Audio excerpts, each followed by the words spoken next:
Hello and welcome everyone to Phoebe Witte's round 6 of the Hague opening with the Roy Lopez. My name's Joe. I'm commentating today's game. I commentated for round 4. Round 5, unfortunately, no broadcast, but we're blessed once again. We're back with another live action broadcast of her game. She's just left. This is an early. She's maybe adjusting the camera. She's giving us the finger there. Two fingers. Oh, and a hand. Wow. Maybe some. Wait. Is she? She's saying timeout. I don't know. What's she trying to tell me? I might need some help interpreting some sign language. Anyone know sign language? I thought the camera was fine, but apparently not. Well, she did adjust the camera, so you guys are gonna have to see me for now. Hi, it's Joe.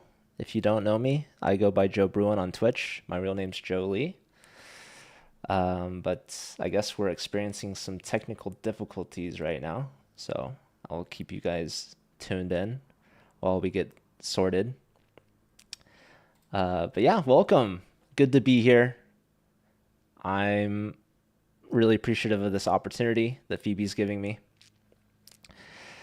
But yeah, she's back to her Roy Lopez. Actually, I think we saw this in her last round. Not her last round, but her last round with Witte. The last round that I covered, round 4. What's my rating? Well, online I'm like 2100 on chess.com. Over the board, I'm about 1700 FIDE, about 1900 USCF. I'm not titled by any means, not really close. But okay, Phoebe looks like she's back at the board, so let's see. A little stressful start, but should be good to go. She's looking around. Clock is running. She's taken her watch off at the start of this game. So let me show you guys. We do have the board here set up, which is good. So this looks to be the live position she's gotten up from the board. That's my bad. The playing hall could hear. I just muted it.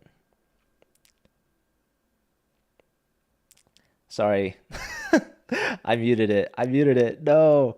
No. I messed it up. I messed it up big time.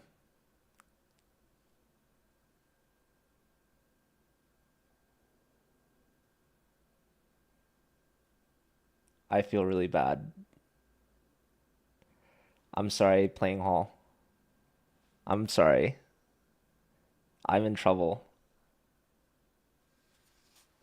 She should deafen the call on her end, but I should also mute myself. So, uh, totally my bad. I am mute. I am muted now.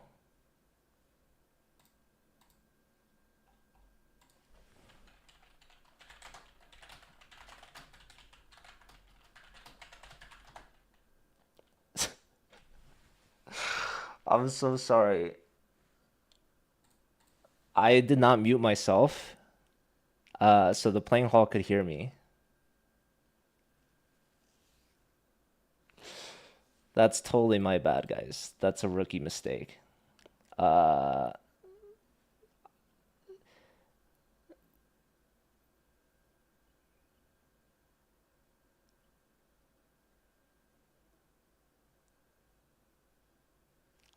I was talking into the call, so the phone was sharing my commentary, and everyone could hear me. So that's really embarrassing. Um, so normally I'm muted, and yeah, you can also deafen the call. So that was a mistake on both of our ends. Mainly my fault. So that is unfortunate. I just totally messed that up. But we're back and we're good now. So sorry about that.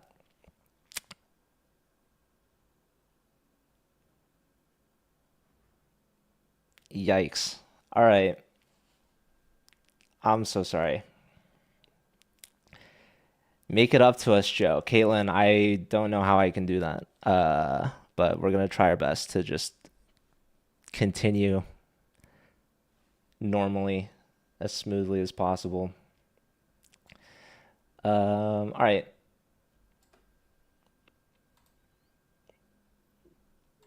Moving on. He's brought out his other knight. I feel so bad. What happened, Eileen? I was talking to the playing hall. Everyone could hear me, which is unfortunate. They couldn't mute me. I was trying to tell everyone Phoebe's opening.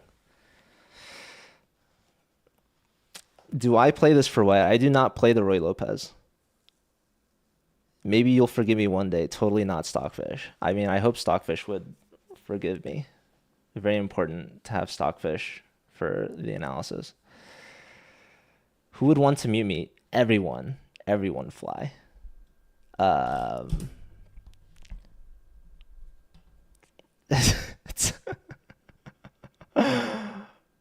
no. Well, the good news for Phoebe though is that this is my last round to cover her. I think she's playing one more round next week, and it's going to be covered by Agna.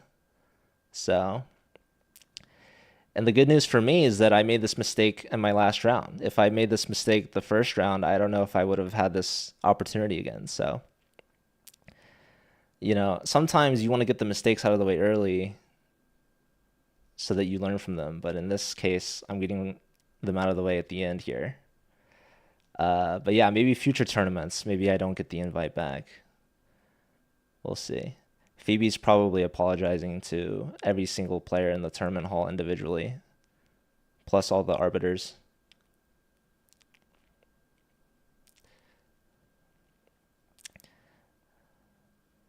But yeah.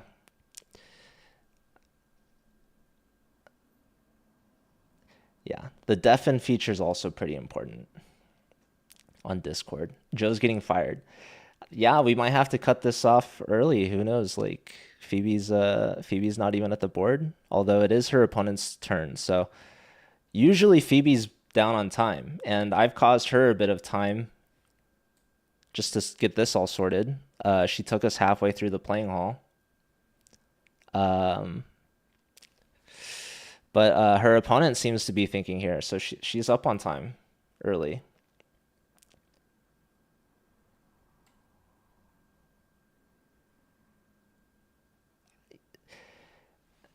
Yeah, Phoebe should not be apologizing to anyone on my behalf. I should be the one saying sorry, but of course she cannot unmute me because there's a tournament being played.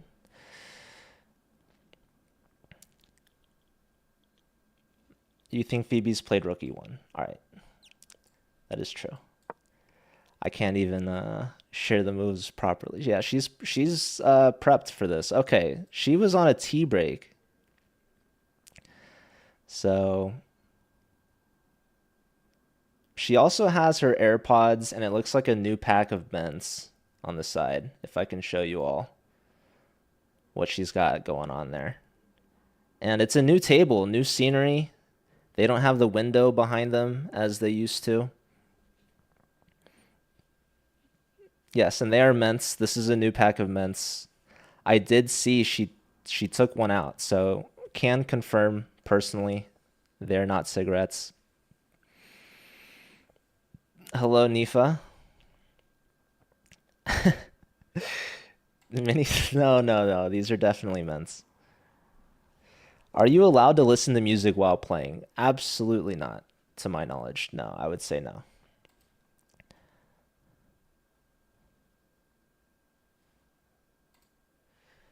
So this is actually a really good change of pace for Phoebe's start. Her opponent, having spent 5 minutes on this move, pretty early on in a Roy Lopez.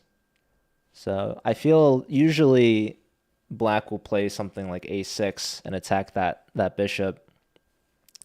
But black has opted not to do that, just playing d6 and knight f6. Very solid development moves. Perhaps thinking about getting out his bishop and castling. Very sensible ideas here.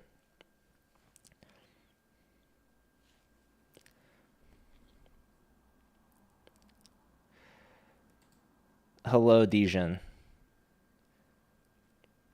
Yeah, I think it's okay to have their pods on the table. Sometimes they even allow you to have your phone on the table, but as long as it's turned off, it's all fair.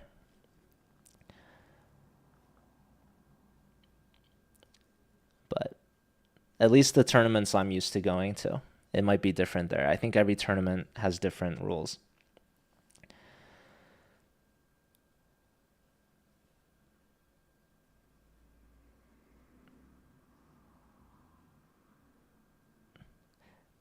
She must have had like a mini heart attack when she could hear me talking. I swear. I was like joking about her hand signals and sign language, and 480 actually called it, saying they could hear me. That should have been my first thought, but I was trying to joke around when perhaps the situation was not calling for such lighthearted commentary. um, but yeah, hopefully all is well now. So, anywho,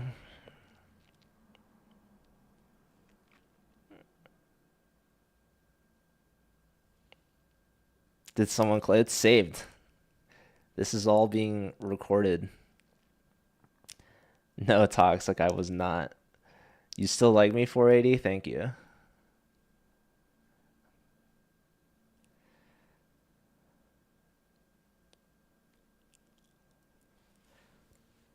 No, this is a nice luxury for Phoebe. Usually, well, at least last game I saw they played about, you know, 10, 15 moves of theory, and Phoebe started getting into a longer think. So right now, opponent's only on move 5, and it's a Roy Lopez. So I wonder if opponent did any prep, because we saw Roy Lopez from Phoebe in round 4. And as early as move 3, we saw our opponent deviate from the last game, not playing a6, instead playing d6. So probably going over some lines in his head. Opponent's rating is 1747, and we actually have that here over the board, the online board. I guess I can't say over the board because well, there is a number next to their board, but that's probably their board number. Oh yes, and we do have a command. Thank you, Streamlabs. Thank you to the mods. Shout out to the mods, particularly Alan and Streamlabs. Name a more iconic duo. See, we see Phoebe. She just grabbed another mint. So if you guys didn't believe me, those are mints in there. Or at least some sort of gum. Probably not gum.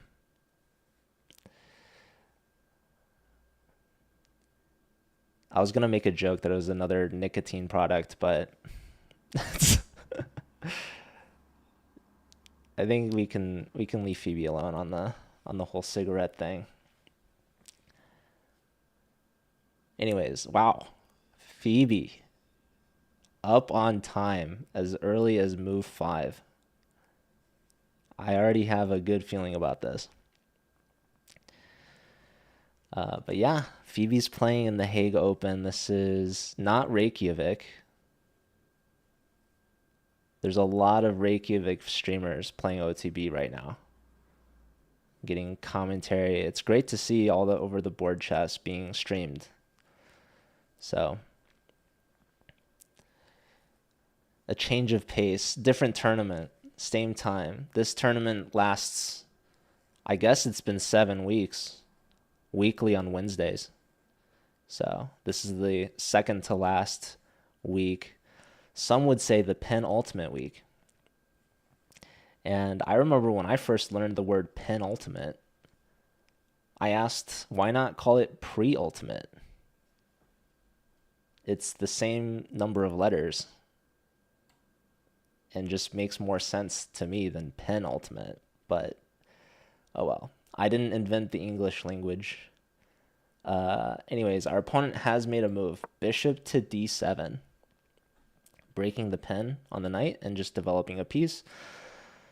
Not developing the dark square bishop, getting ready to castle. So black a few moves still away from castling.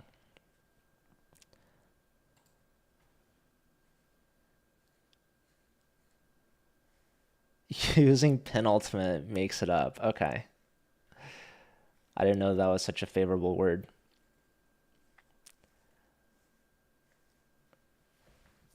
She will be watching the stream. Yeah, she's gonna see how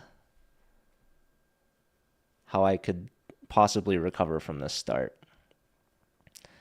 I wonder if she watches it back like double speed, because I don't know how much of my own tournament I could watch, but she's basically playing the game twice. She plays it in person and then she has to rewatch it and just have to bear through all the commentary. I'm not sure if she like plans on making any clips or any YouTube content. I know she's made a blog in the past. Shout out to ChessGirl1 with a rate of 2. Welcome. Thank you. And you all are tuning in at a great time. We see Phoebe. She's just played c3. She's maintaining a significant time advantage here in the start. We'll see if our opponent picks up the pace. Taking a significant think, a 10-minute think on move 5 out of the Roy Lopez. I wouldn't say this is a standard Roy Lopez.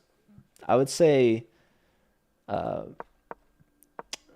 mean, it's similar to a Berlin, but it's not a Berlin. Standard would be a6, I would say, and then knight to f6.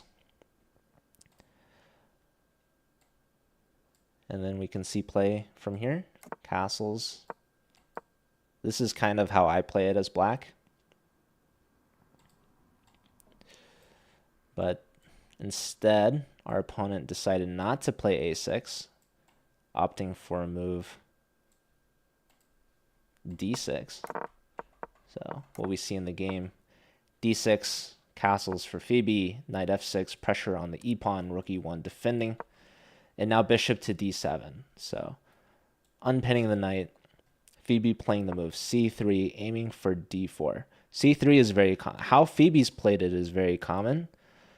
Typically black, like I mentioned, has a6, b5 with bishop to e7 and castles. Instead, black opting for bishop d7 over e7, opting for d6 over a6. But d6 is a very common idea. Phoebe's playing for d4. So when you play c3, this takes away the square from the knight, which normally develops, but pushes for d4, this pawn helping support the center. And what this aims to do is control the center as well as open up potential lines against the king. When we push the d pawn, our bishop can come out and play. Elo assist for the boost.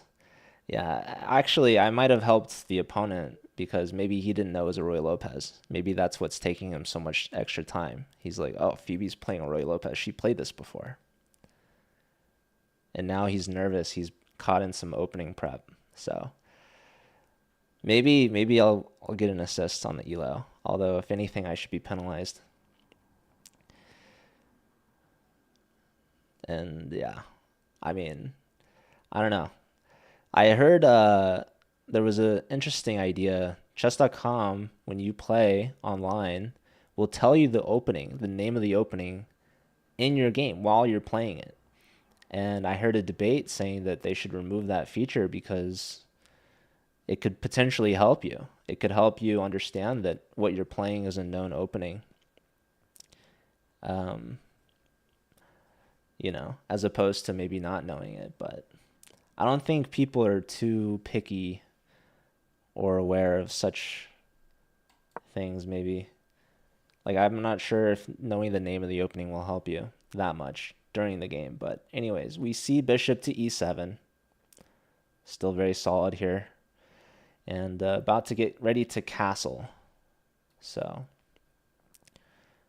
we see black just developing and one move away from castling now. So Phoebe, meanwhile, probably going to play for d4 now. So we'll see how long she takes. She's still up 10 minutes from the start. Thank you, Aline. Appreciate that. Are you afraid that Phoebe will become a better chess player than you? I'm not afraid of that at all. In fact, some would argue she already is, although I lucked out recently. I had a good tournament in terms of FIDE, so she was higher FIDE than me.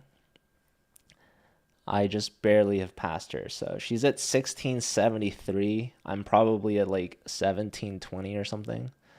But maybe Phoebe will pass me after this tournament because I think she's doing fairly well. She's been getting some points against higher rated players. Where did I play FIDE? My last tournament was North American Open, which is in Vegas. That was back in December, so like 3 months ago.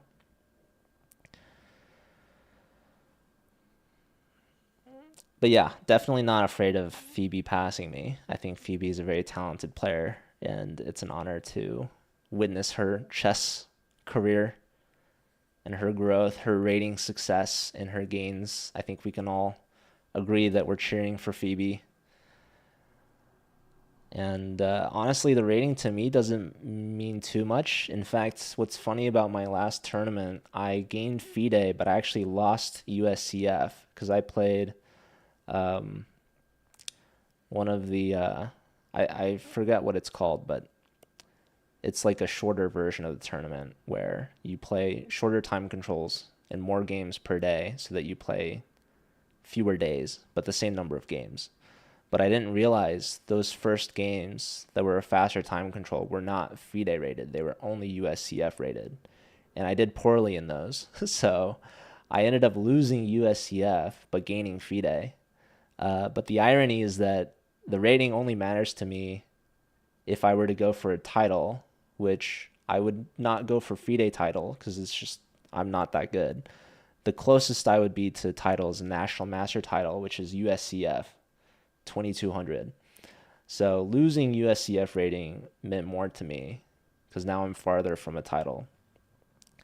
So it's funny because a lot of people were like, oh, you gained FIDE. Like FIDE is typically more important to people.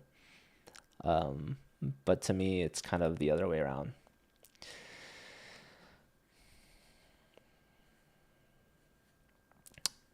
Sam's opponent claimed that he won.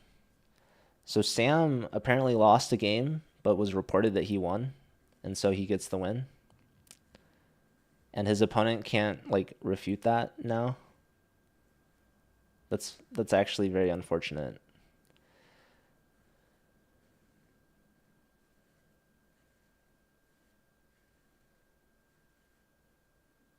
Yeah, they didn't keep the sheets.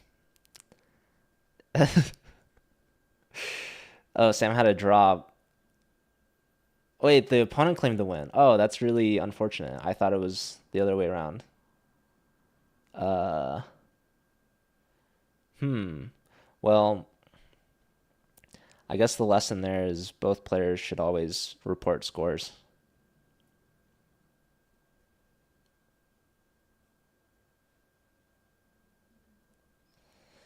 So, yeah. In my experience, both players will leave a score sheet, but they don't actually like look at the score sheet. They just keep it, I think, as reference. Maybe. I could be wrong there. I think it depends if it's USCF or FIDE, but there's like a board that has all the pairings, and that's where you actually mark the result. So they look off of that. So it's important that both players make sure that that has been put in correctly. Otherwise, you could have something like that happen.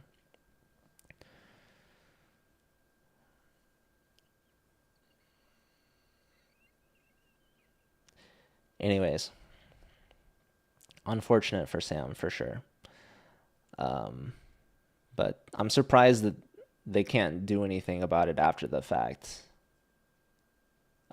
Especially if Sam has, the score sheets as evidence. Um, yeah.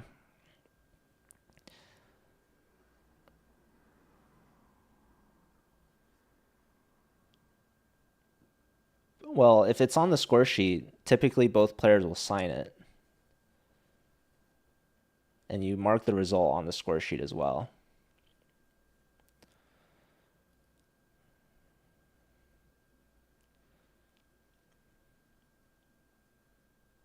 So, and then when you sign it, you have to make sure that their sheet matches your sheet. But yeah, I would be surprised if there's no penalty, like if Sam could prove that the result is different than what the opponent put. Like that to me seems like at least he should be getting a warning, which also seems lenient.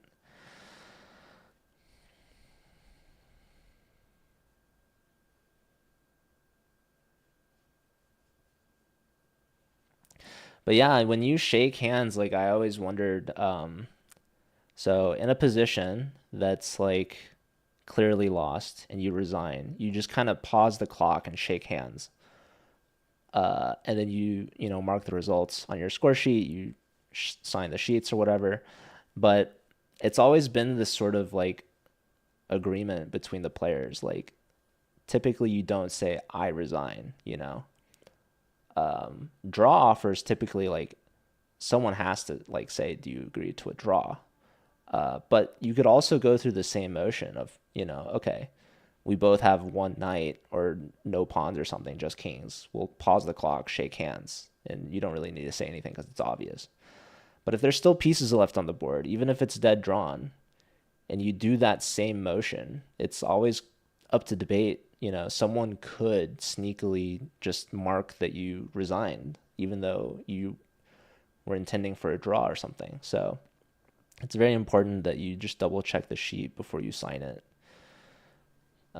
because someone could try to pull a quick one on you like that. So, but yeah, at that point, like if someone were to input that incorrectly, I would assume that you could show the sheet to an arbiter and say like I marked it as a draw and I thought it was a draw, so like my opponent pulled a fast one on me or something.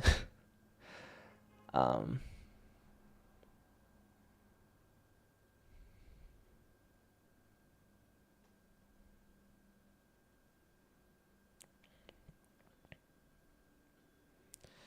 Anyways, a lot of nuances in chess. Not only in the game itself, but in the traditions and the motions. And a lot of beginner players, like when they play with the clock for the first time, they don't know that you have to hit the clock with the same hand. Hello, Tina. Shout out to Tina. I feel like I have to share. Oh, I don't even have Jobot on. I'm all out of sorts today.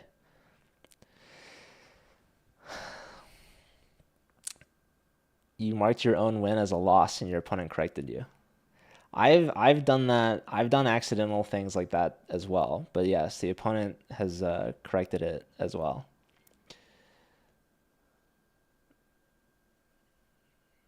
Um,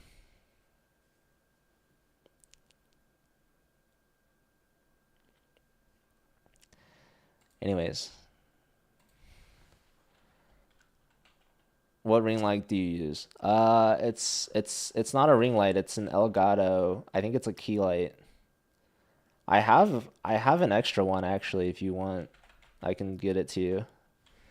Probably. Okay. Anyhow. All right, what was there was a move played. D4, yeah. As expected, Phoebe's spending some time. She is still up on time, which is fantastic.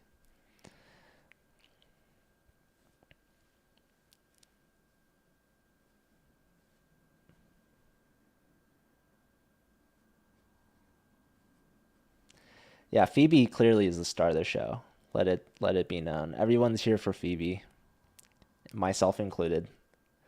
She's still at the board. Um, yeah, I think I didn't start the stream when she took the watch off, but it very much reminded me of, I think it's a Kasparov thing to do. Do you guys know what I'm talking about? But typically I've been told that's like during the game though. Phoebe did it before the game even started, but I could be wrong, but I think that I heard that during the game when Gary Kasparov knew that it was a win or that he was expecting a resignation soon, he would take the watch off and set it aside like what Phoebe has done here. So, if you guys need the close up of the watch next to the clock, you can see it there. So, anyways, Phoebe, she's gotten up from the board. This is typically where I point out the chair. And when I say typically, I mean I've done it once before, but it received high remarks. So look at that chair.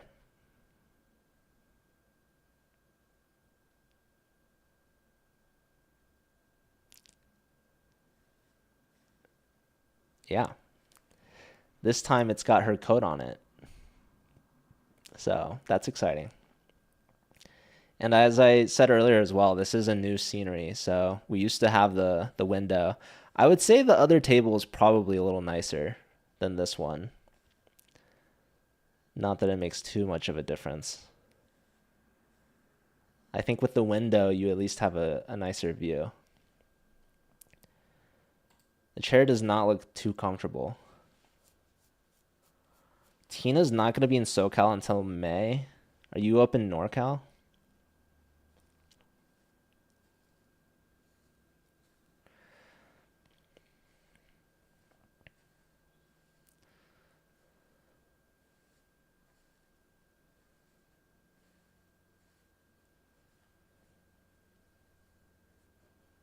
Hello, Flinsbacher. Phoebe likes this one. I wonder what the other chairs look like.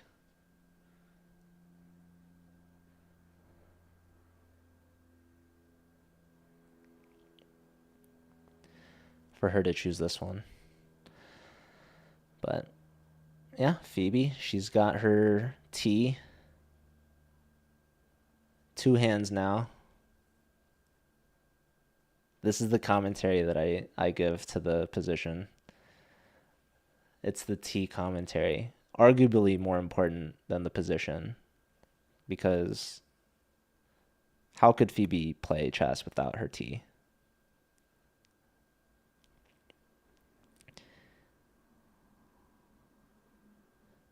Anyways, opponent, a deep thinker.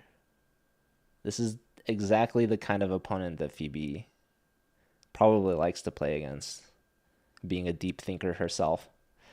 I feel that Phoebe needs to think a lot because she doesn't easily decide what moves to make.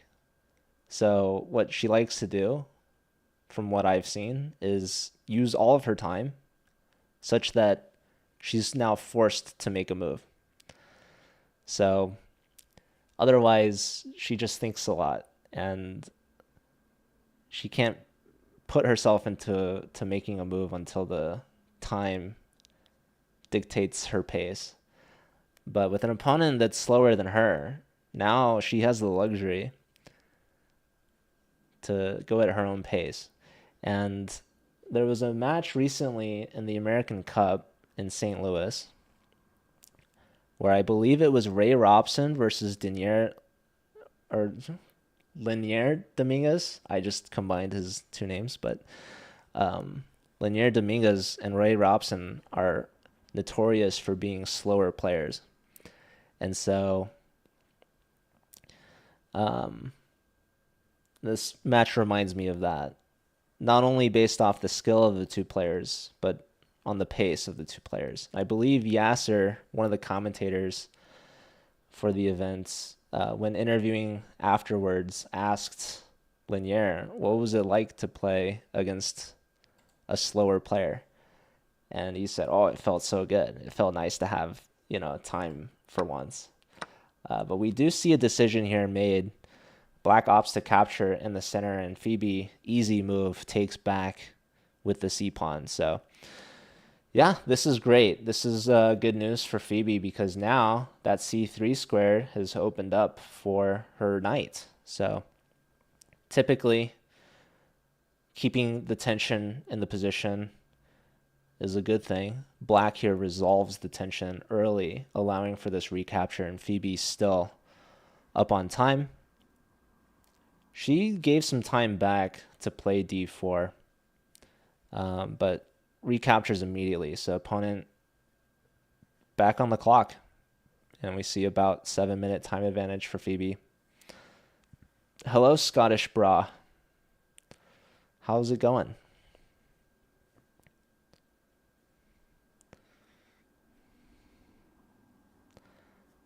Wasn't the longest game in American Cup history, though. I'm not sure.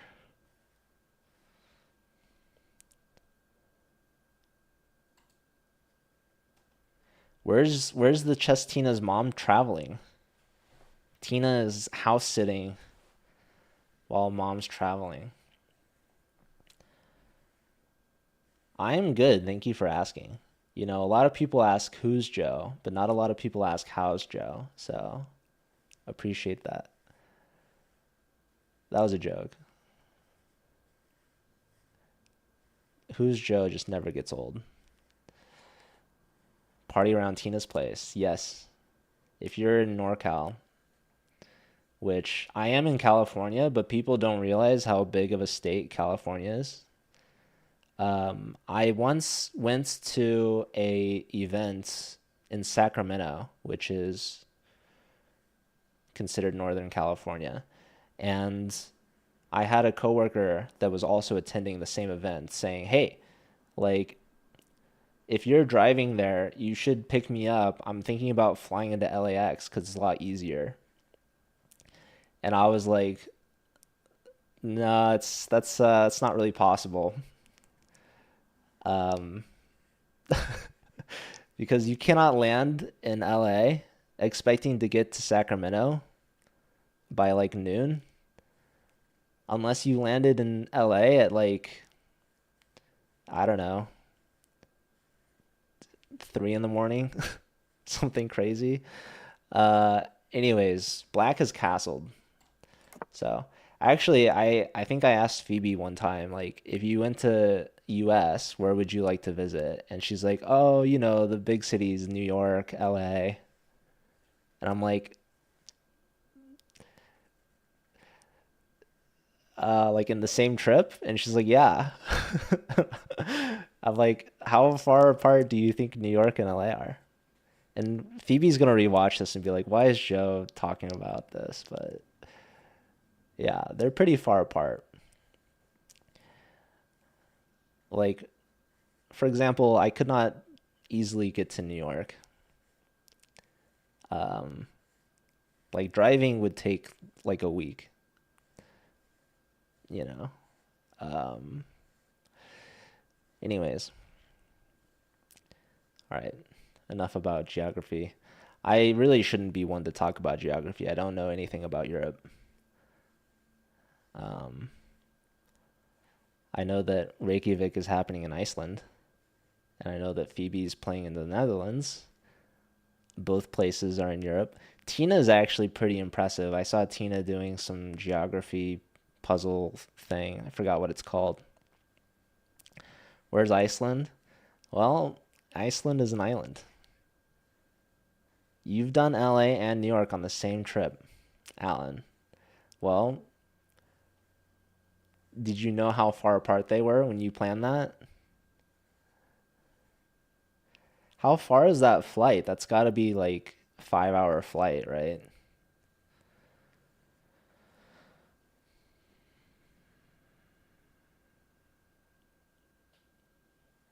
Anyways, okay, opponent has castled, very sensible move, and now Phoebe on the clock. She should probably bring her knight out to c3. I would assume, development bishop out. She can bring out one of these two pieces, and this is my best bet. That's as much I'll give. You should always be thinking about these aggressive attacking moves and what that can give you. But having the pawn duo in the center is definitely a really good asset to have. You're controlling the center. Notice our opponent only has one central pawn. So when we saw this trade, we saw a center pawn traded for essentially the c pawn. So that's the benefits of playing c3, d4. Yeah, probably opponent shouldn't have taken. Like, probably castle here is just better, right? So the pawn on c3 hindering our pieces and maintaining tension, right? If we were to take, then they could take, and now we're both left with one central pawn. But yeah, this takes or even knight takes, both of which are fine.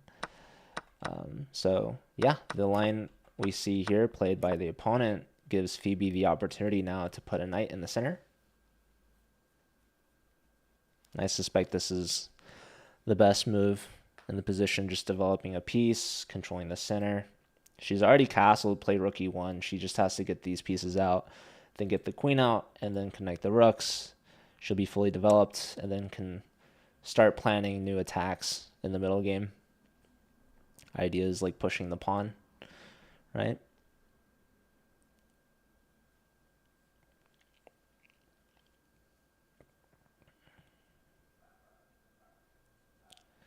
Yeah, plotter. That's exactly what I was going over. I probably should have gone through it earlier when it happened, but anyways, we see Phoebe. She's leaning forward over the board. She's already finished her tee.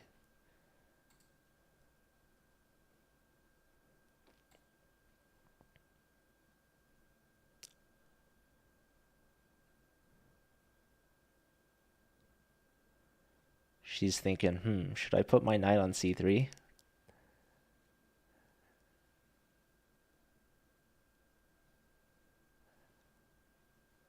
Should I put my bishop out somewhere?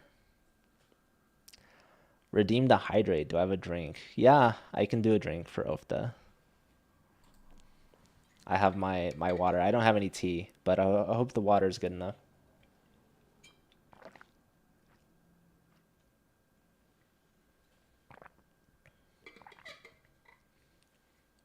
Six months traveling through the States, Alan. That's amazing. Yeah, Phoebe drank her tea. I drank my water. All right, we have a move here. Knight to d2. She's connecting her knights. So this is not as normal, I would say, but perhaps normal for the Roy Lopez line that she's prepared for or is familiar with. And what I mean by that is in that same line where black didn't capture. Her plan is to bring the knight this way, I suspect, which is fairly normal, right? So, yeah, interesting. Interesting plan. Yeah, normally the knight, if given the opportunity, will develop normal or normally on c3, controlling the center more. And a lot of lines, the knight comes here out of necessity because c3 is occupied by the pawn. See Phoebe finishes her last sip of tea there. She might take another tea break. But yeah, a little bit more passive here than c3, but still a good move nonetheless. Now our opponent probably going to move the rook. We see Phoebe getting up, taking her glass with her, so assuming she'll be back with a full glass of tea. She's really going through it. Is she still good at chess without her tea? I'm not sure. I feel like we just haven't seen that yet.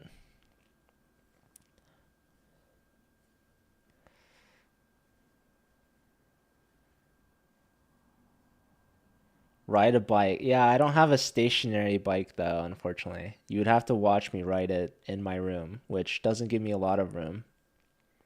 But I imagine I could do it. But unfortunately, we don't have a redemption for that. So, yeah. Good idea though. I wonder how much I could charge viewers for that. But that would be hard. I would rather get a stationary thing.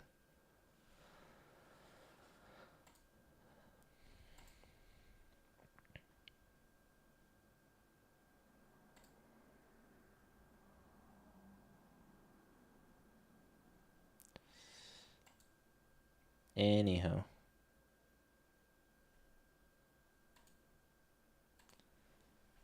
Oahu. I've not heard of that.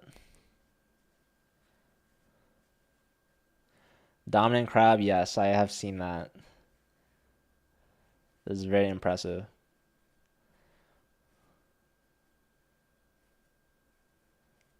Chess Peloton bike promotion. That'd be cool. I feel like that's probably been someone's idea before.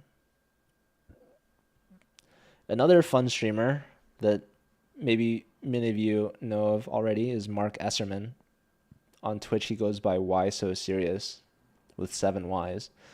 But instead of on a bike, he sits on like one of those exercise balls and he bounces up and down. If Nifa's still in the chat, Nifa knows what I'm talking about. Any Esserman fans in the chat? Master of the Mora.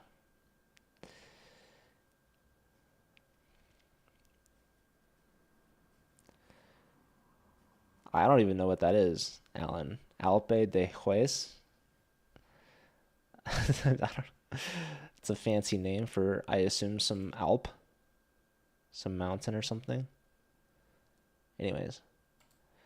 All right, Phoebe, tea break. Opponent thinking still.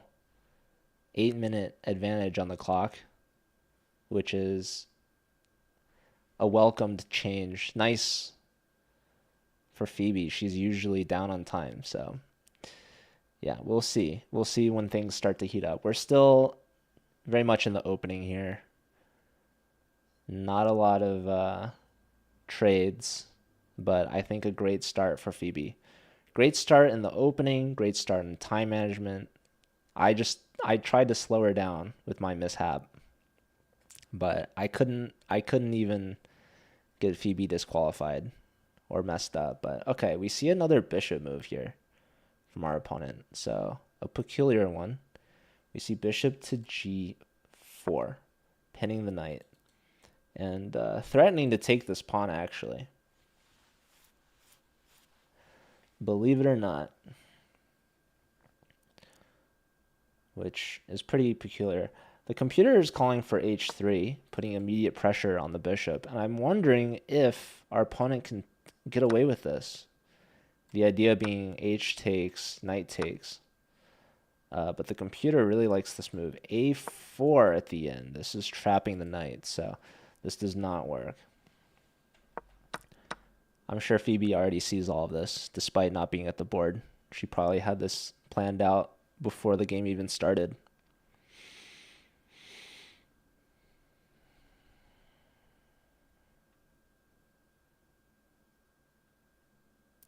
It's a famous mountain climb in the Tour de France. Okay. My dad is a big Tour de France fan, so I watched a lot as a kid. But I don't really watch it much anymore. I just have a bike. Because actually, this bike used to be my main source of transportation. I used to just ride that thing to work every day. Before that bike, it was my childhood bike, and then I ended up selling it for $25. to the same store owner that sold me the bike that I do have. And then when I left LA, I gave this bike to my brother. Probably giving way too much information about a bike. The boards behind me are a lot cooler than the bike. But anyways, being an American, I now have a car. So I don't use the bike as much. But the bike is nice because I like to take it out when I go eat, or on the weekends it's nice to just ride because I'm pretty close to the beach. Anywho, a Brompton, I don't even know what that is. Is that a kind of bike? How did he handle the Lance news? I don't remember. I went to this, there was a tour in St. Louis one time, long time ago. But I guess random cities will do random tours.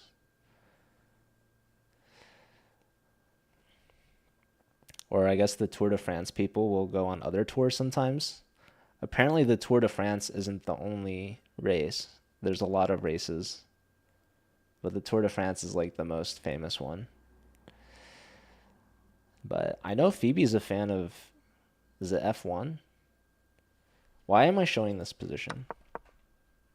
Phoebe's on a longer tea break than anticipated. She should be coming back any second. There she is.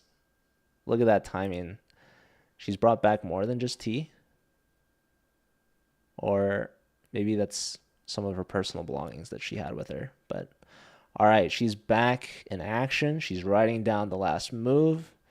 And now she can begin her thinking process. And she's still up 5 minutes on the clock. So she stole a purse, Fly. I don't know if she stole it. I think she had it, but I think it might have been like on her chair or something, and she just took it with her to get her tea.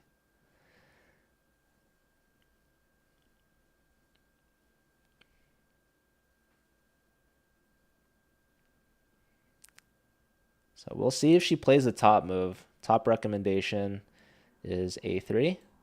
So opponent just played bishop G4. Sorry, I meant H3 is the top recommendation.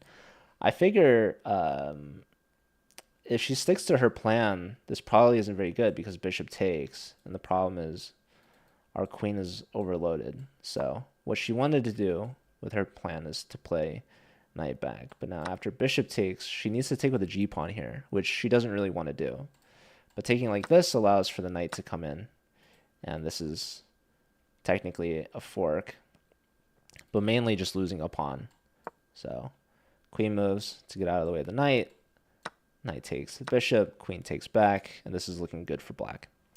Up a pawn with minimal compensation. So yeah, this is her normal move. So instead of this, we might see a pawn push. We might see the bishop come back to break this pen. But top recommendation, H3. Just asking the bishop a question, and if black were to take, then our knight takes back, and all is well. So other moves to consider. The computer's even saying queen to c2, getting out of this pen, renewing the defense, and also attacking this knight now for the second time. This bishop move. Bishop was defending the knight. Bishop moves for the second time to pin Phoebe's knight to the queen. So queen development move is very logical, putting extra pressure on the knight, threatening to win a pawn, renewing the defense over her center. So lots of good options here. Computer also likes queen a4, essentially the same idea.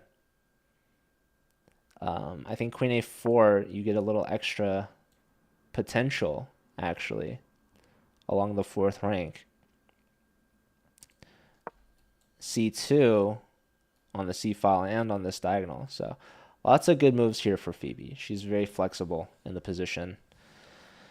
And so now she's just spending a little bit of time to think through all the options. She's still up 2 minutes. I wouldn't be surprised if Phoebe gets under on the clock for the first time. He could be fishing for h3. h3 is a good move I think, in general for white, for Phoebe, because it creates luft for the king. And g4 is a square that can also be utilized by the knight. So um, h3, maybe you don't want to play if black hasn't castled yet, because then the kingside pawns can attack and the h pawn can become what's called a hook to try to open things up against her king. But because both sides have castled kingside, we're perhaps a little bit less worried about that. And h3 would be a good move to play now before perhaps black can double on this diagonal and we could see potential sacrifices. Although I think in this position, the sacrifices probably we wouldn't be worried about. Hello, Brody. Thanks for sharing that clip, by the way. But yeah, I dressed up here today. You know, I gotta look good. Because if I don't look good, then what else do I have going for me? Yeah. Anyways. I am commentating this weekend for the Collegiate Chess League. It's the last broadcast weekend for Division 1. So, okay, Phoebe's brought the queen out all the way to a4. And she's still up on time. Look at Phoebe go.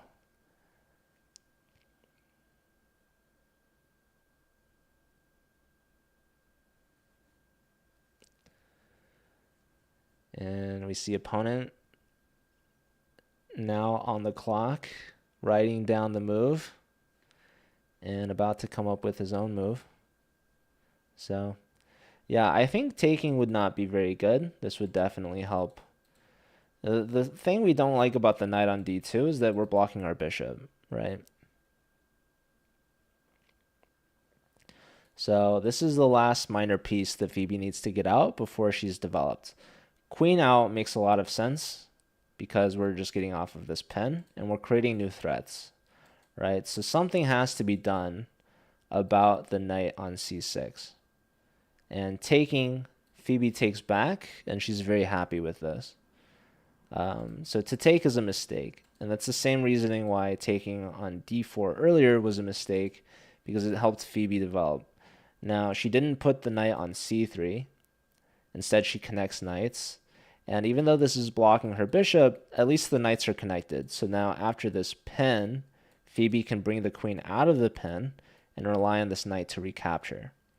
So the downside is that this knight can't really move, because then black can take and ruin our structure.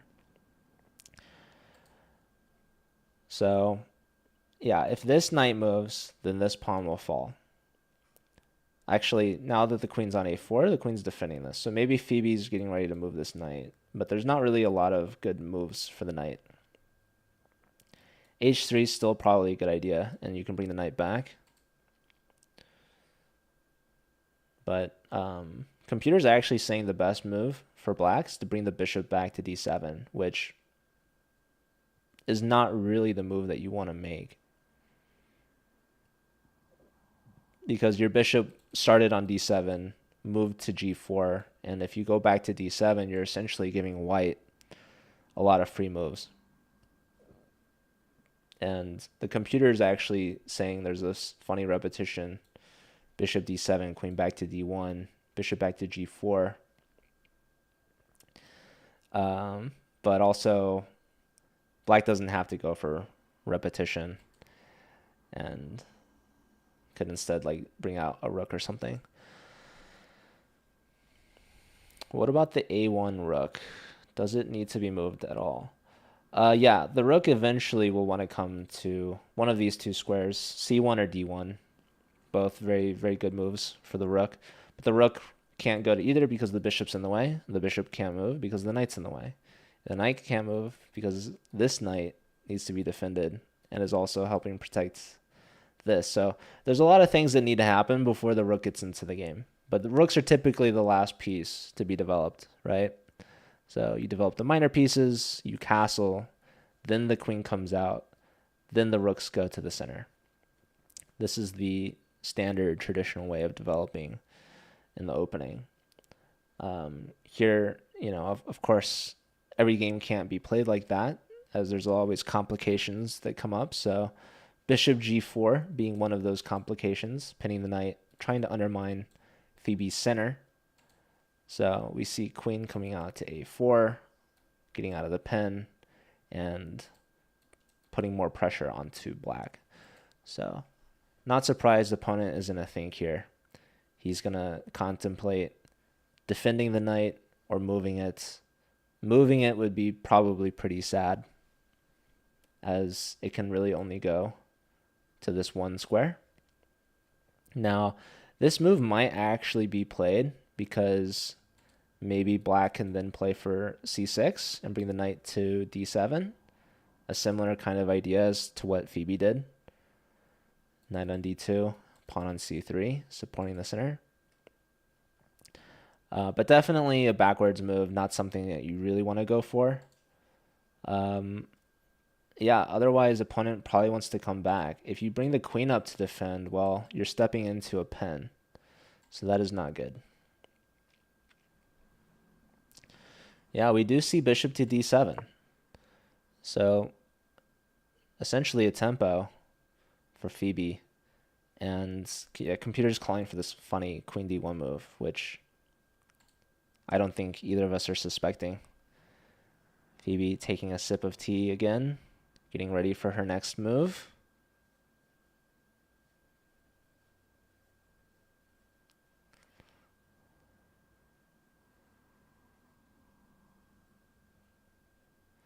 Is the eval bar working? Your board says plus 1.1 for white. Yeah, I would say my eval is working. I could test it if you want to see a blunder. Queen. Oh, maybe it's not working. Maybe you're exactly right. Well, that was a good test. Our test worked. And good question. Well, I can tell you the eval is saying it's plus 0.4 here. So the eval you're using is probably different than mine. More technical difficulties. Yeah. Unless queen takes a7 is a even sacrifice. I think that we can agree the bar is wrong. Yeah, we don't even see like usually there's like some numbers at the bottom of the bar. Well, you guys are just gonna have to trust my word for it. Or you can look at your own, but yeah. I don't know what to say. It's not moving. It ain't budging. Secret brilliant. Yeah, the bar's not moving, yeah. So I'll just leave it off for now.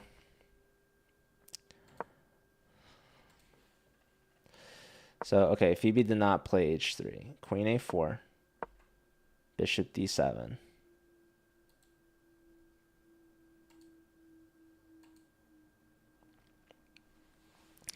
And now here, Phoebe can...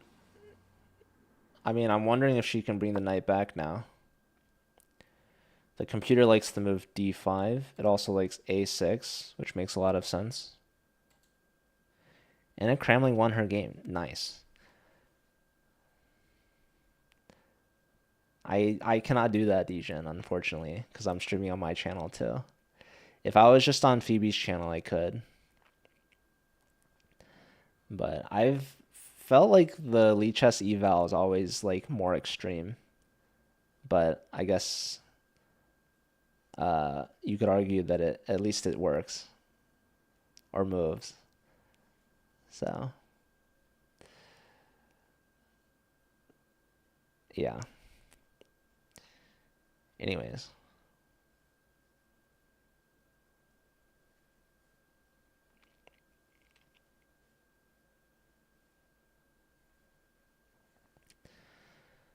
But yeah, knight here. My proposal is trying to stick to what I think was Phoebe's original plan and to try to get her dark square bishop out.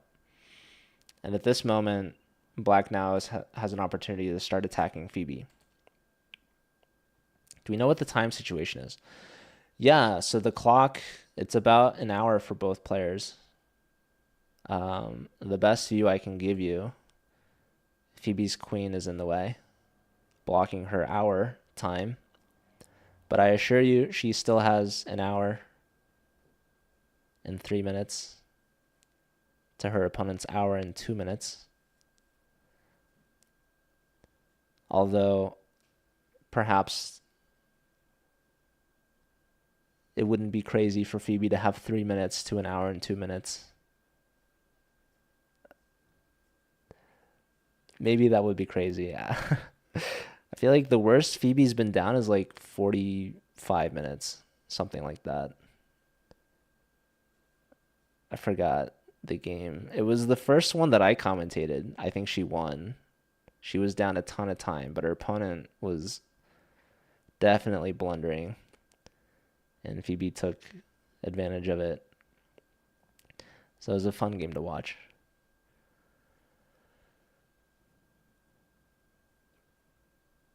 You could go back and watch them, actually.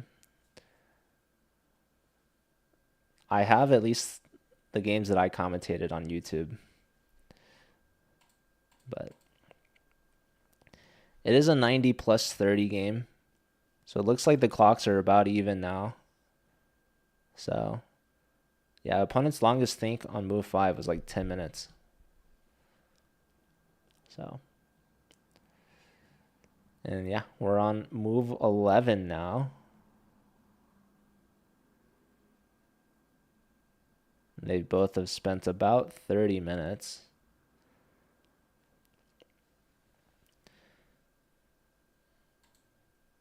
Yeah, Phoebe, she's got a lot of options here. There's not a lot of like strong threats that Black could really be making. Just a couple of pawn pushes, perhaps, to attack Phoebe's bishop or her center.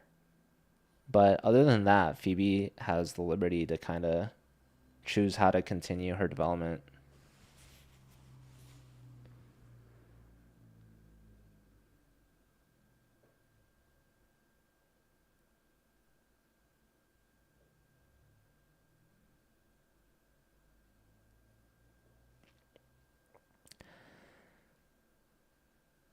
Yeah, Phoebe likes to take her time. And honestly, I think it's good to take your time if you're worried about a blunder. Of course, like when the position is really tactical. This position right now, it's pretty tame. So Phoebe can do a lot of different things. The line that I was pointing out was this knight to f1 idea. Just getting her bishop opened up to develop and complete her development. Connect her rooks, bring the rook over either to c1 or d1. Phoebe might be considering something like d5, putting pressure on the knight, but maybe giving up some center squares. But maybe she wants to trade bishops. But definitely shouldn't take the knight. That should not be crossing her mind.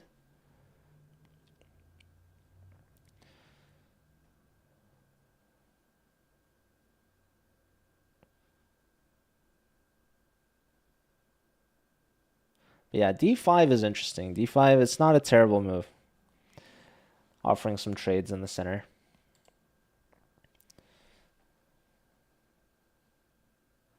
So top recommendation, the computer just likes queen back to d1, it likes queen b3, and it likes d5.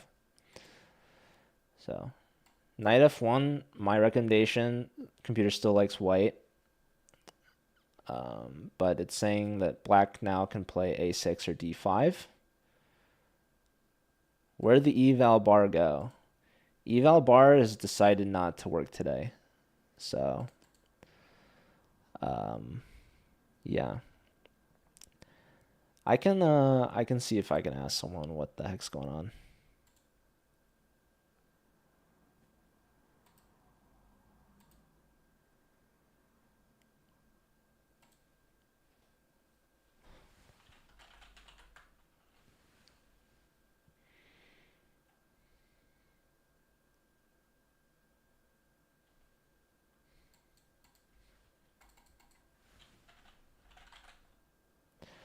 I'm not in a position to fire anyone.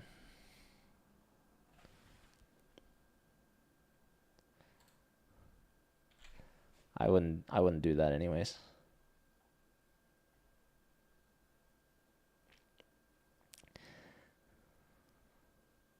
Did I break it? It's possible actually. Maybe I'm the one that's gonna get fired. I mean, frankly, I should be fired for this start of the stream, which, as people start trickling into the stream, like I probably don't have to keep bringing it up. Barely any of you saw it anyways, right? Like, I don't even know what I'm talking about at this point. Losing two jobs. Why is she not focusing in the center, starting at kind of king, starting stone, some kind of king side attack? Um, well, we still have to see what her move is. So, still her turn. She's still on the clock.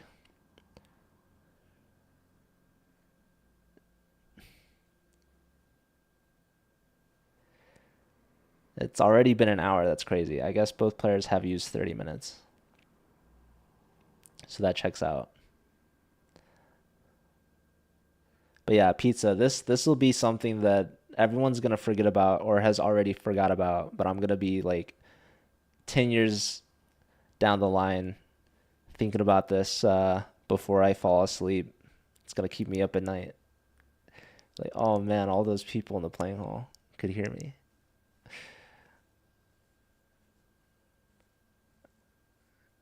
Screws muted era in a previous.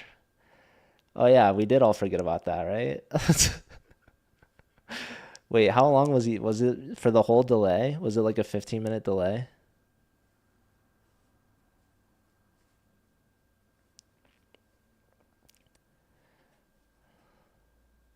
15-minute delay is tough, man. It's tough.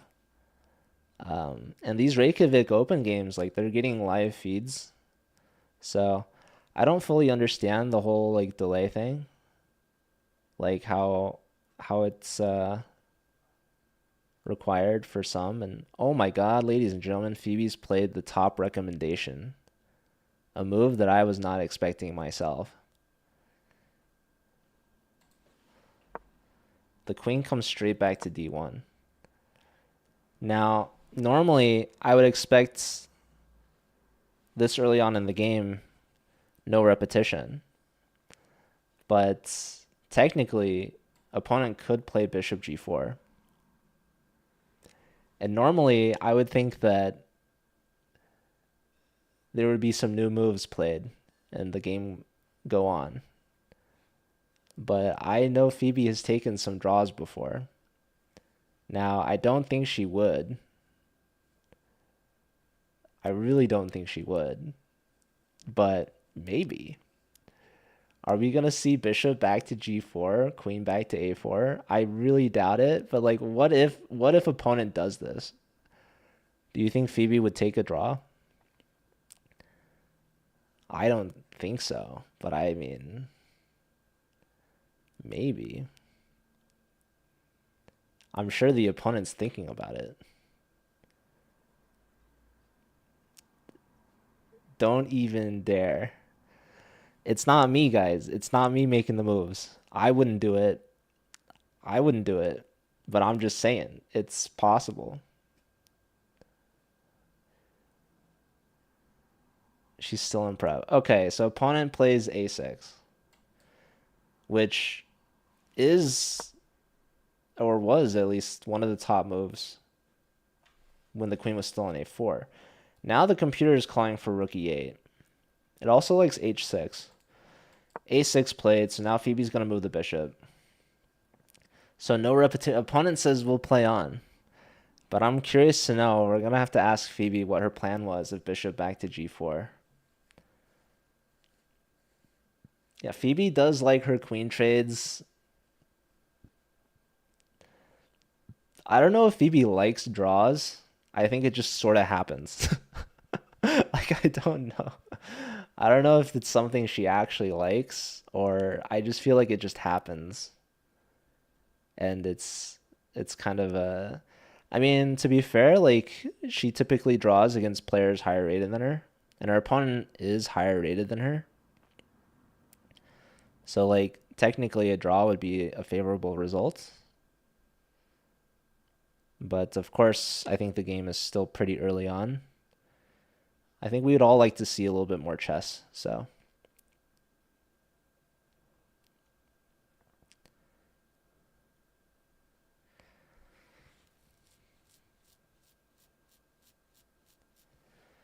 she hates losing. That I think is a normal emotion for most chess players. So that is fair. I'm still not sure where I should even ask. Okay.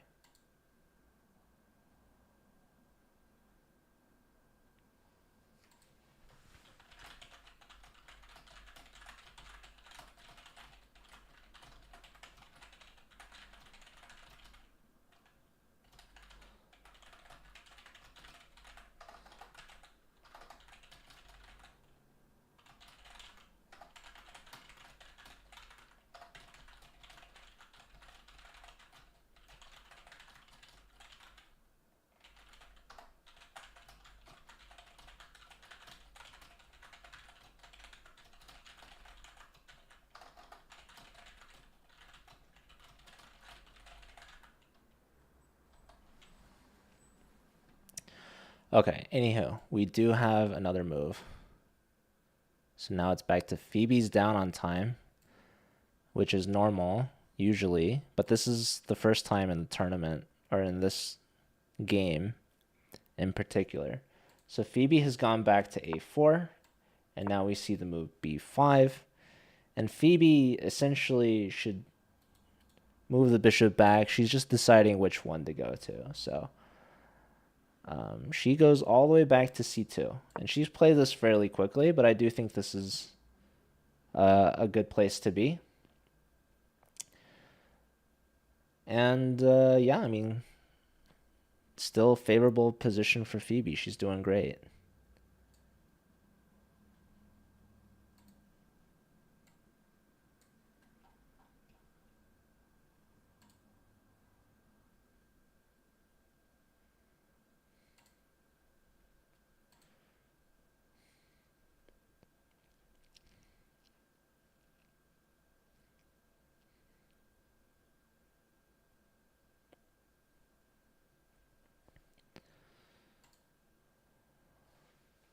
Wait, there's like specific numbers for these quotes. How many quotes are there? At least 11.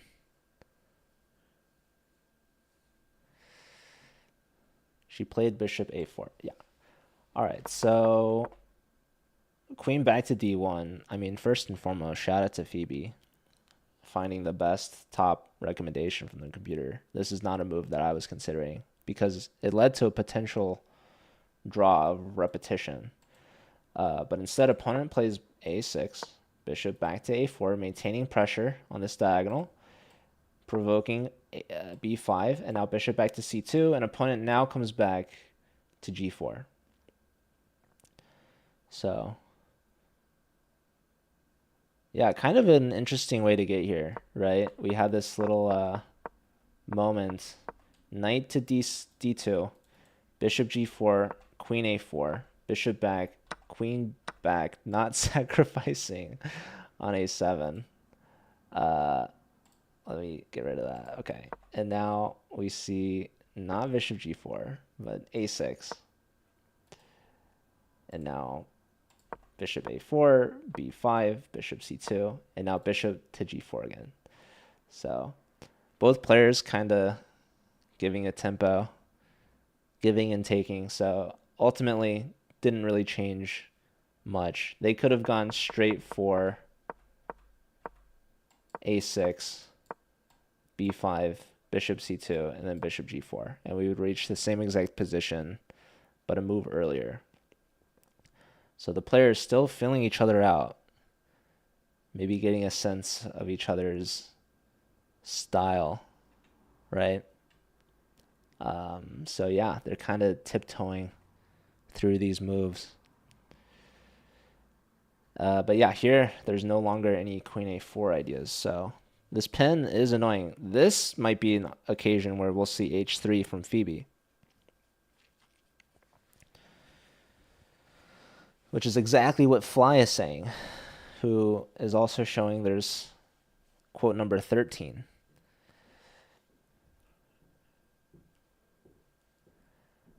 I don't remember Phoebe ever saying that she doesn't like the French, as I thought that was like her favorite opening. But apparently there's 25 quotes now, which is more than I knew.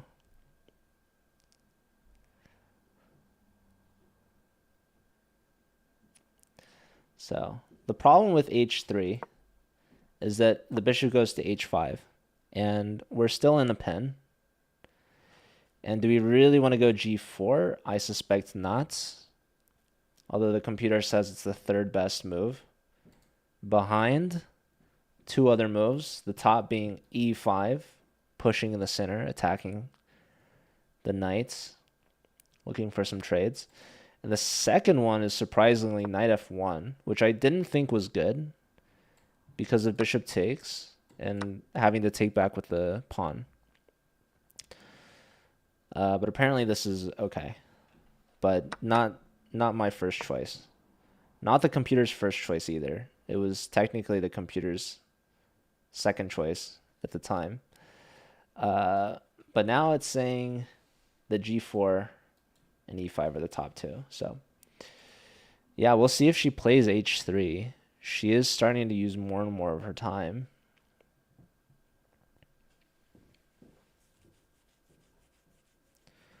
What weird engine are you using? G4 is best. I am using Stockfish 16 Lite on chess.com, depth 20.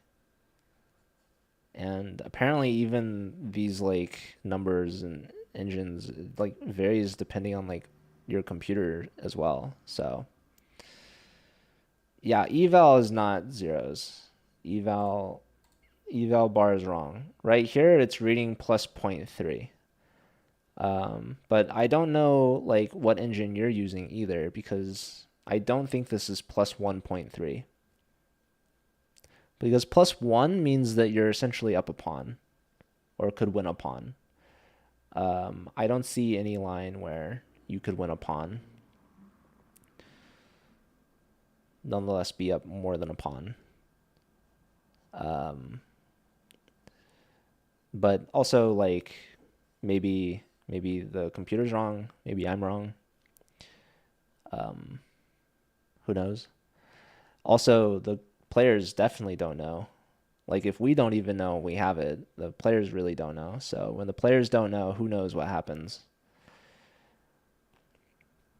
Enable NNUE, which I don't even know what that means.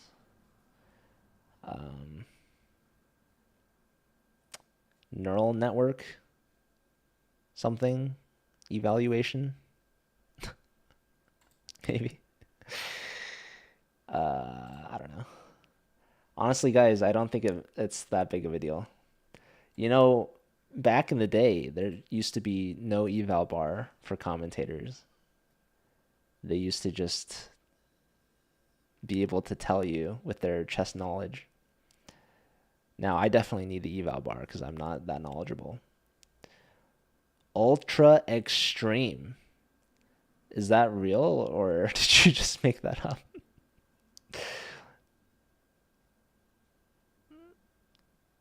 We all believe that. I know. Now everyone's got their own eval bar. What's the purpose? My job now, I guess, is to just make the moves on the board.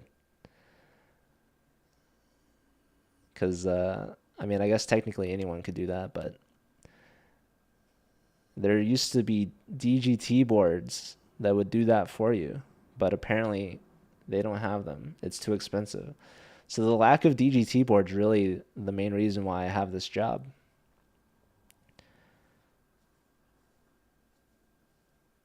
Updatable efficiently. Well, okay. Why is it efficiently updatable neural network if it's NNUE? Shouldn't it be EUNN?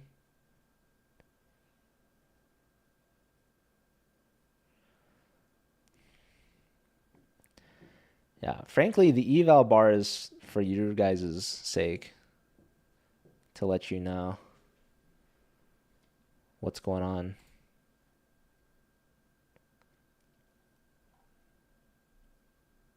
But I see the evaluation, at least according to what the computer has here. But even then, people aren't sure.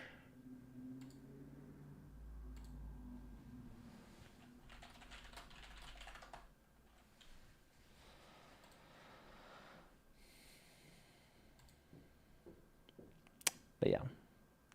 I mean, to be fair, the eval is pretty even. Like, slight advantage for white. Plus 0.3 is what it's reading for me. Although some people would argue it's plus 1.3. So, anyways. She does not play h3. She brings the knight over to b3. Which gets out of the way of the bishop, which is good. And it defends the d-pawn, which is also good. But it does go towards the queen side of the board.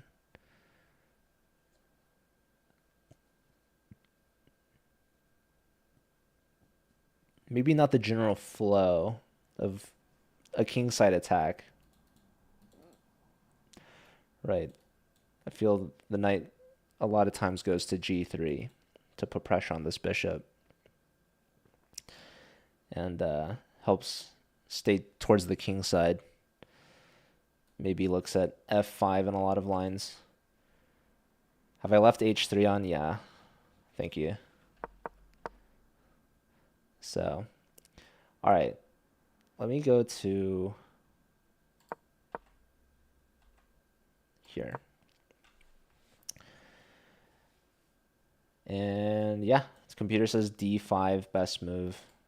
Also likes bishop h5, getting out of any potential h3 attacks. It's also calling for a5, and honestly, I think a5 is the idea that I would probably gravitate most towards, as knight on b3 can be kicked at some point. Now, it is a little slow. I will say this much. Giving white perhaps an opportunity to defend and then bring the knight back after the bishop has developed. Phoebe's going for round 3 on the T.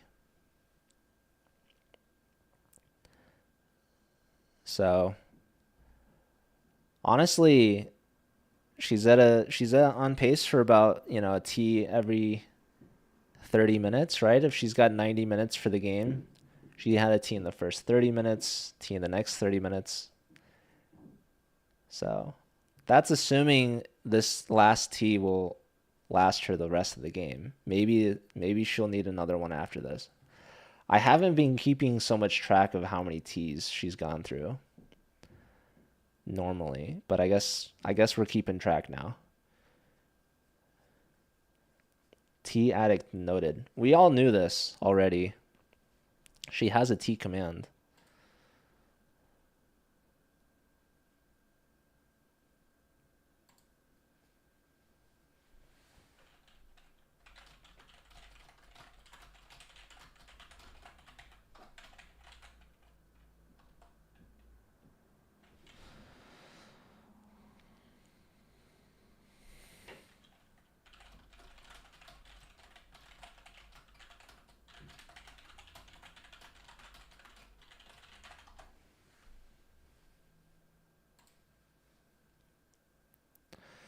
But opponent, meanwhile, in a think, she is down about 8 minutes.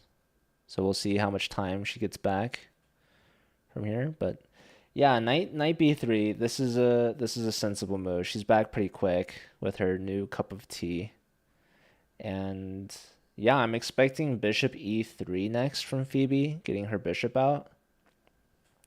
Now the thing about bishop e3 is that it defends the d pawn from the knight, right? And this helps her bring the knight back, because what we're worried about is bishop takes, queen takes, and this pawn being weak. But the knight here defends it. So we wanted to move the knight to defend this pawn but also to get out of the way of the bishop. So Phoebe's planning to bring the bishop out. And then the knight can return because the bishop defends the pawn. And we're not worried about this capture anymore. The one thing you have to worry about is perhaps we're blocking our rook a little bit. But with the bishop on c2, this pawn is fairly protected. So maybe something we'll see from black, something like rook e8, bishop back to f8. But Phoebe can then maybe develop the bishop even more aggressively with the pen. So yeah, we'll see what happens. Computer likes these moves, likes bishop h5. I would not be surprised to see a move like rook e8.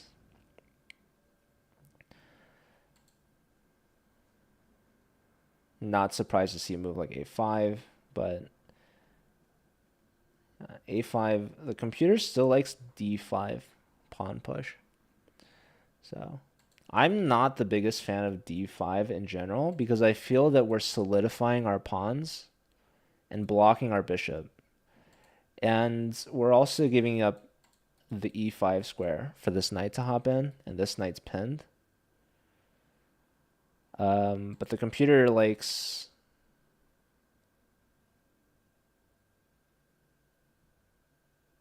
Well, hold on. This is very interesting. Computer likes d5 for black.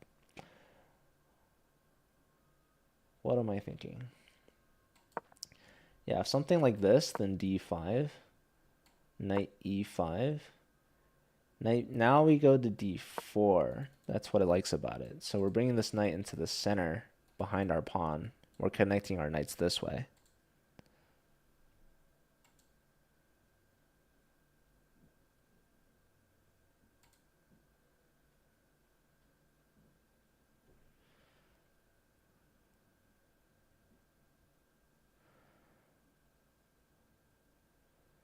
Streamlabs weather update is down for now, apparently. Ooh, a backwards move from black. This was not on my radar. I don't know if anyone else was potentially expecting this, but knight back to d7. Oh my goodness, we're getting a raid from a fellow Dutch chess streamer, the one and only Anna Maya, with a rate of 167. I almost tried to shout you out, but luckily we have mods that are able to do that. But welcome everyone. My name's Joe. I'm commentating for Phoebe. How did Anna do at Reykjavik? Did she win? What's my elo? That's a great question. My FIDE is like 1700 after the update, so I don't know. I think my rating is most accurate online, though. I'm about 2100 on chess.com. She's 5 out of 8. That's really good. She drew. But I don't know if her opponent was higher rated or lower rated, or if she had white or black. Linux Bricky, it's a rare occasion perhaps, but the mods are great here. Shout out to the mods. Anna Cramley won, and Anna Maya drew.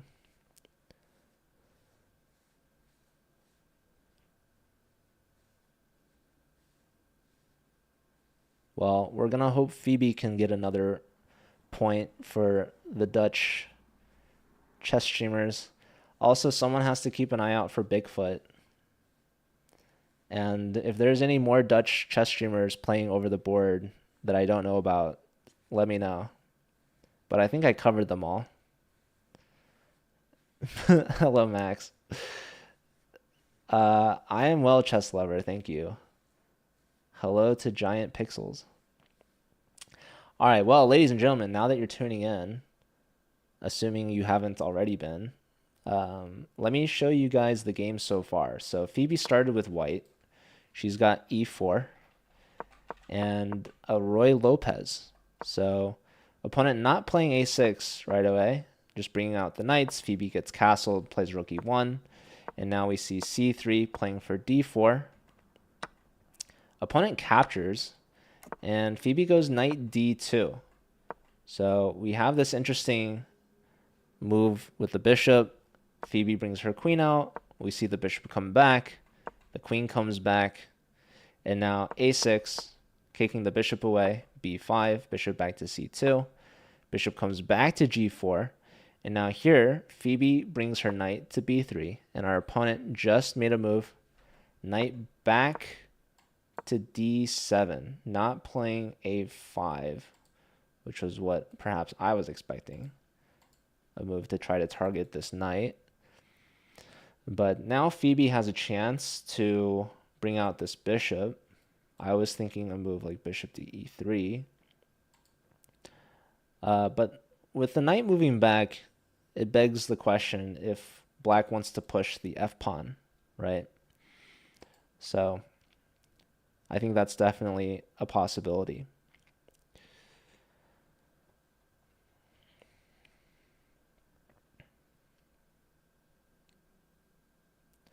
We have some people going to bed.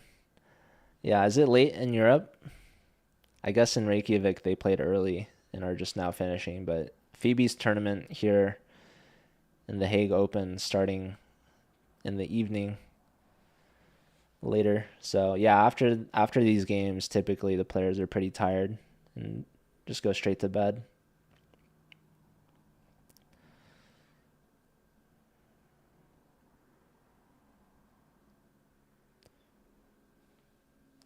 (21-23). I think the games in Reykjavik are a bit longer though, because you get an extra time after, is it 40 moves? I think you get an extra 30 minutes, something like that. This game, time control is only 90 plus 30, so it's still classical, but you just get the 90 minutes in the 30-second increment. There's no bonus time.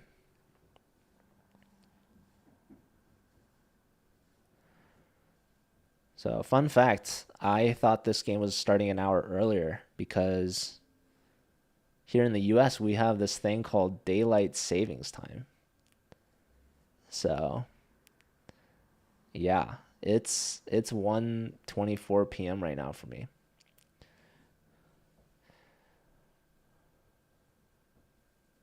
Same in UK. Not for a couple weeks. Okay. So yeah, I don't know who came up with it or when they came up with it, but I guess we couldn't come to an agreement on when it would happen. In a week and a half. Okay. A month early.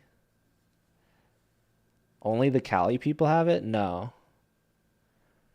I think like all of the US has it except for like Arizona and maybe some other random places. But I know Arizona is they're against it. So anyways, Phoebe being the thinker that she is.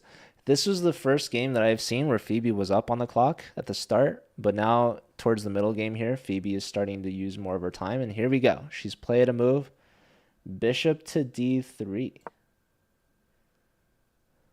And it looks, I would assume she's going to e2. I feel like this pin is bothering her. Just, I have a hunch. But maybe I'm wrong. Cozy Joe Live. There's a discussion about it. The bishop is on a journey, yes. Spring forward. Autumn. You say autumn back? We say fall back.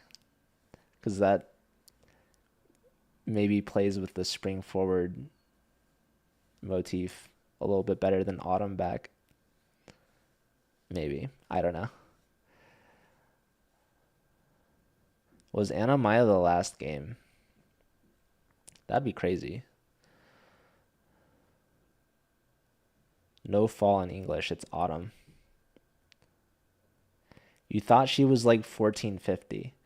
Well, I think it's two things. I think one, she is gaining rating, she's improving, but probably the second thing might be contributing mostly to her rating game. I think Fide added a lot of rating to people recently. Like, for example, I think I used to be like 1500 and now I'm 1700. So it's not because I just gained 200 elo of strength. I think Fide just felt like gifting out some rating points.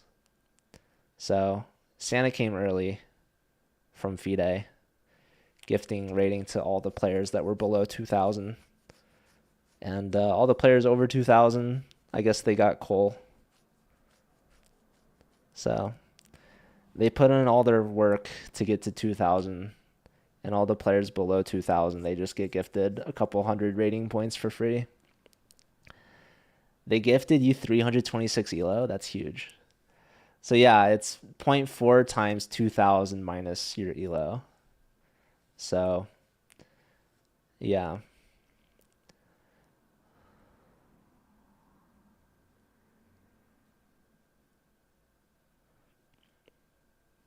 Yes, hello PMD. Welcome.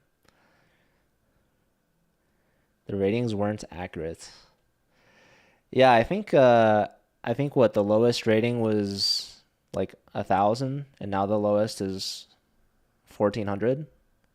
So I guess the idea is that if you're getting FIDE rating, you're like a decent player, right? Like you'd have to be a pretty serious chess player to play in FIDE events. So your lowest rating should be 1,400 instead of 1,000. It's really messed up in the US. I love watching Andrea, like, and Alex for that matter. They're like destroying these FIDE players. Um, but like to be fair, like they're better than their rating. Like they're underrated because they've been playing in the US and I guess Canada. Um, but yeah, it's tough. It's tough out here because people play USCF. They don't get FIDE rated until they're like playing in the top section of their tournament, which is like pretty much master level. Alex played a wild game today.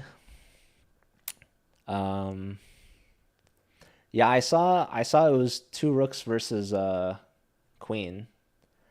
I didn't see how it ended, but I think if she played it right, she was crushing. So, which is always I love to play those kind of games. I had a game against actually, I don't know if any of you guys know Crypto Chess, another chess streamer. He's an international master who some of you might know by his real name, which is Alexander Katz, who was playing in Reykjavik. Unfortunately, I guess he couldn't stream it or didn't want to, but he actually won the Blitz. He won the Blitz 9 out of 9, a perfect score. And the reason why I bring him up is because this game I played, two rooks versus a queen, was against his younger brother, the lesser known Nicholas Katz, who was about 1800 USCF. And I had a really good game against him where I gave up the queen for the two rooks and just used the two rooks to mop up a bunch of pawns. But okay, bishop d3, and now our opponent back to back backwards knight moves, knight to a7.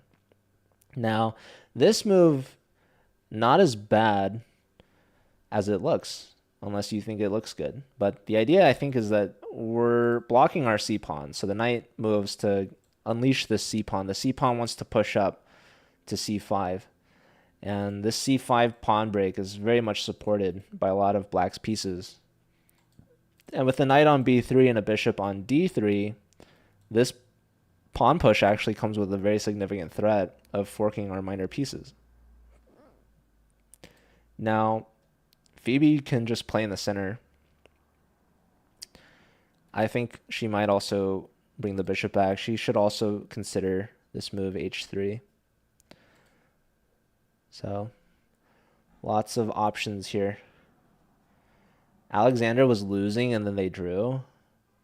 Or are you talking about someone else? Alex was definitely winning the last I saw with two rooks.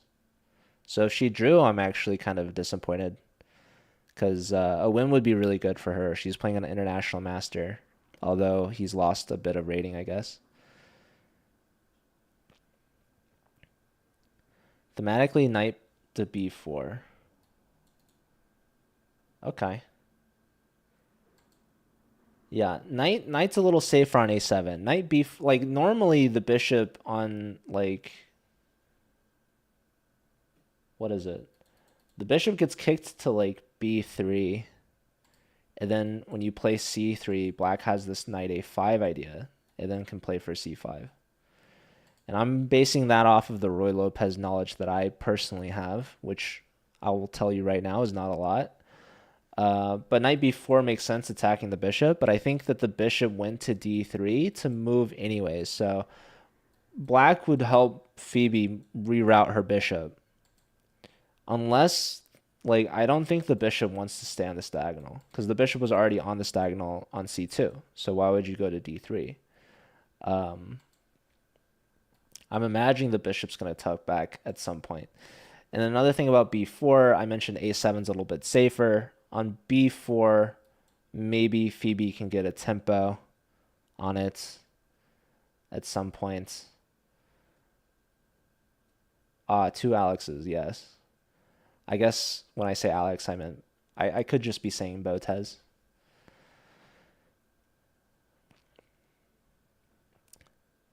Katz is 15th with 6 points. Yeah, I'm cheering for him. Shout out to Crypto Chess if any of you guys want to check out his streams. I wish he was streaming his Reykjavik games. That'd be really cool. But he's chasing some GM norms. Probably doesn't care as much about the streams themselves, but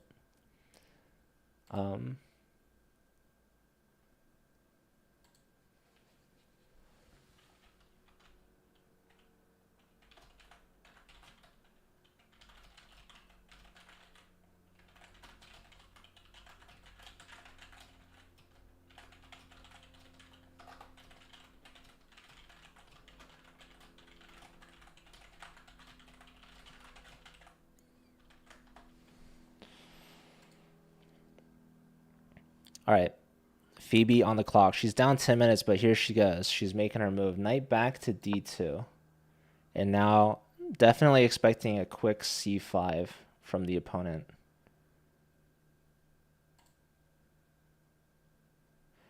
Hi, Pringle winner. Good to see you. You beat a 1700. Nice, dude. Yeah, you can use your channel points for sure. But no, not a note on my own wall. No, it'd be a note for your wall. You would have gone d5. Sorry, Pringle winner. I'm going to have to refund those points. It's okay. Unless you would take it on your note. But so yeah, d5 is interesting because what you're saying is you're just taking away this c5 idea because you would have en passant. And as expected, opponent plays c5 fairly quickly. So potentially going for a 3-on-2 majority. I mean, even if we see this captured, there would still be a 3-on-2. I think capturing would be the wrong move. I think d5 still makes sense here for Phoebe. Just kind of closing the center down. But yes, pressure on d4 for sure. I don't think black would take, stranding themselves with an isolated d-pawn. So I would not be surprised if Phoebe brings this bishop back. But I am maybe wondering what the plan is with these minor pieces. So we've seen the knight go to d2 twice now. But Phoebe, she is a mid-game wizard. She always has a plan. She's always got something cooking up in her mind. So we'll see. We'll be tuning in, anticipating her next move.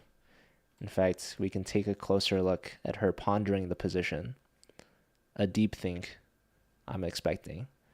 Or perhaps she was really ready for c5, as c5 was the most obvious response for black, especially after the move knight a5, or sorry, knight a7. Pringle winner, I'm actually planning on a cooking stream already for the one and only Durkia, who requested me to make a pizza, but I don't think I'll be doing that. Okay, she's played d5. She's pushed in the center.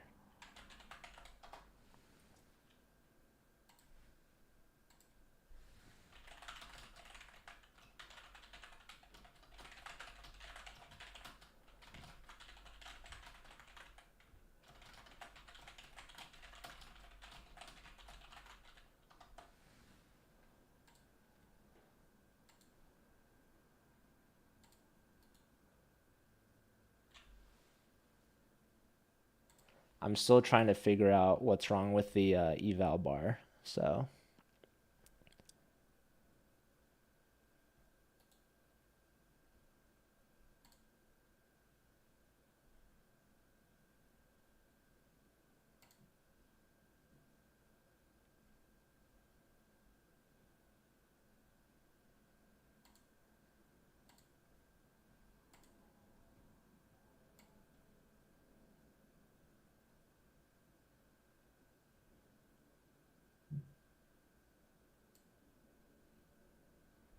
I'm troubleshooting, I guess you could say.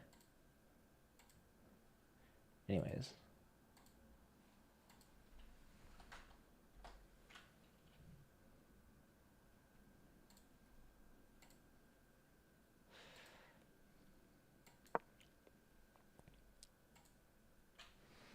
So d5 played. I don't have a day in mind for the cooking stream, but maybe later this week. I was thinking of making a steak. Don't tell Phoebe.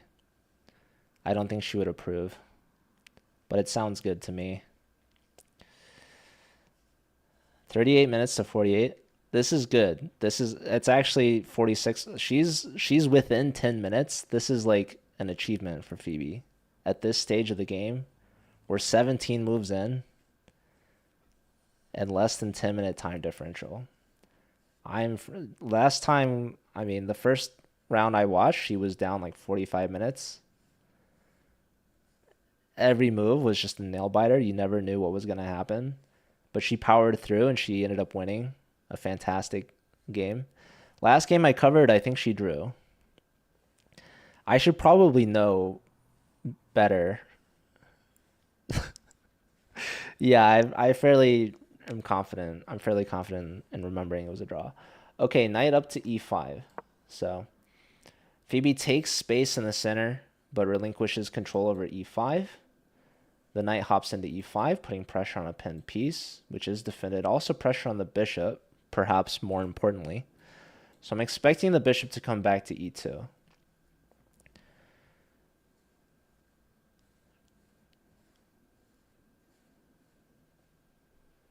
The computer also likes bishop f1. Probably slightly favors bishop f1. But yeah, I feel like bishop e2 though is what I would do. And that's exactly what Phoebe did. So typically I like to say this is bad news because if the players are playing my moves, then that's probably not a good thing. But I don't know, maybe Phoebe can still hear me. Too soon or I don't know. No. Anyways, I think like the knight wants to come to f1 and play knight g3. I still feel like this was her original plan all along. Too soon? I can't make the joke midstream. Dang.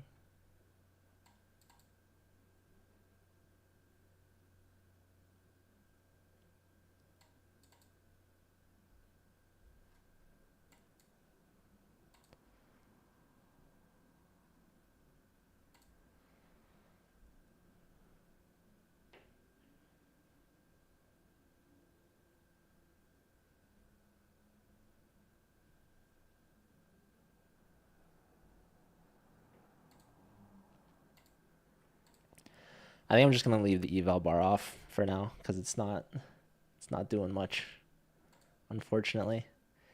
You like b3 for white.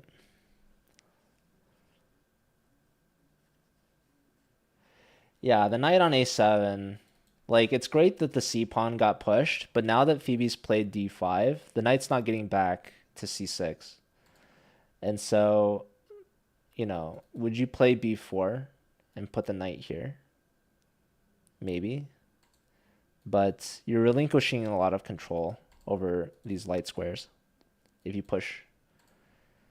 It's now triple zeros. Well, what I see is plus 0.04. So quite the advantage for Phoebe here. Something we can all be excited for. If you're not converting your plus 0.04 positions, I mean, you're really missing out on a lot of opportunities. That is uh that is definitely something you should try to improve on. I know Magnus, he converts these with ease. Once you let Magnus get that plus 0.04 eval, it's practically over. Unless you're like Stockfish. But or Hans. I think Hans beat him once with the black pieces. So I think White probably starts off with a higher than plus plus point zero 0.04 initiative. So easy win. Easy claps. Anyways, hello Dominant Cat. B4 immediately drops A6. True. Was Hans wearing a wristwatch? Yeah, I'm not sure. Some of these top players, they really have some of these like complaints, like, oh, my opponent's watch was making a noise. How can I play under these conditions? I don't know if he's taken a play out of Bobby Fischer's book, but I think Fischer was like, oh, there's like lights on in the playing hall. These lights, they're like so, oh, the cameras. The cameras are spying on me. They make too much noise. So, I don't know. Maybe it's a world champion thing. Kramnik is like, there's too many cheaters in Title Tuesday. There's just always something. The conditions are never right. How dare they complain? Like, welcome to the real world where the rest of us chess players are constantly putting up with all of this. Oh, my opponent's camera is speaking with a live commentator. Like, come on. Everything has to be perfect.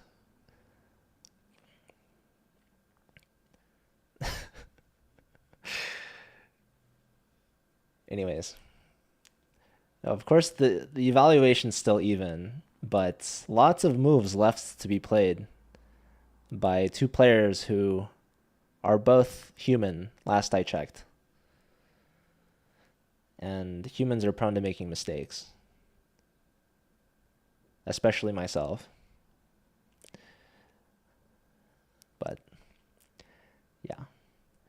I feel like this game very well could be a draw, but not because of perfect play. But I guess we'll see.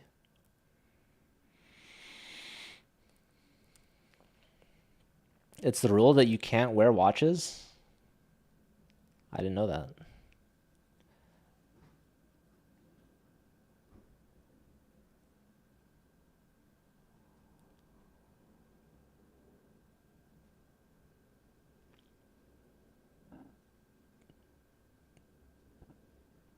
All right. Phoebe is actually within 3 minutes. You guys, this is exciting. She could go into a in-game even on time. I mean, how exciting. So, opponent is thinking here.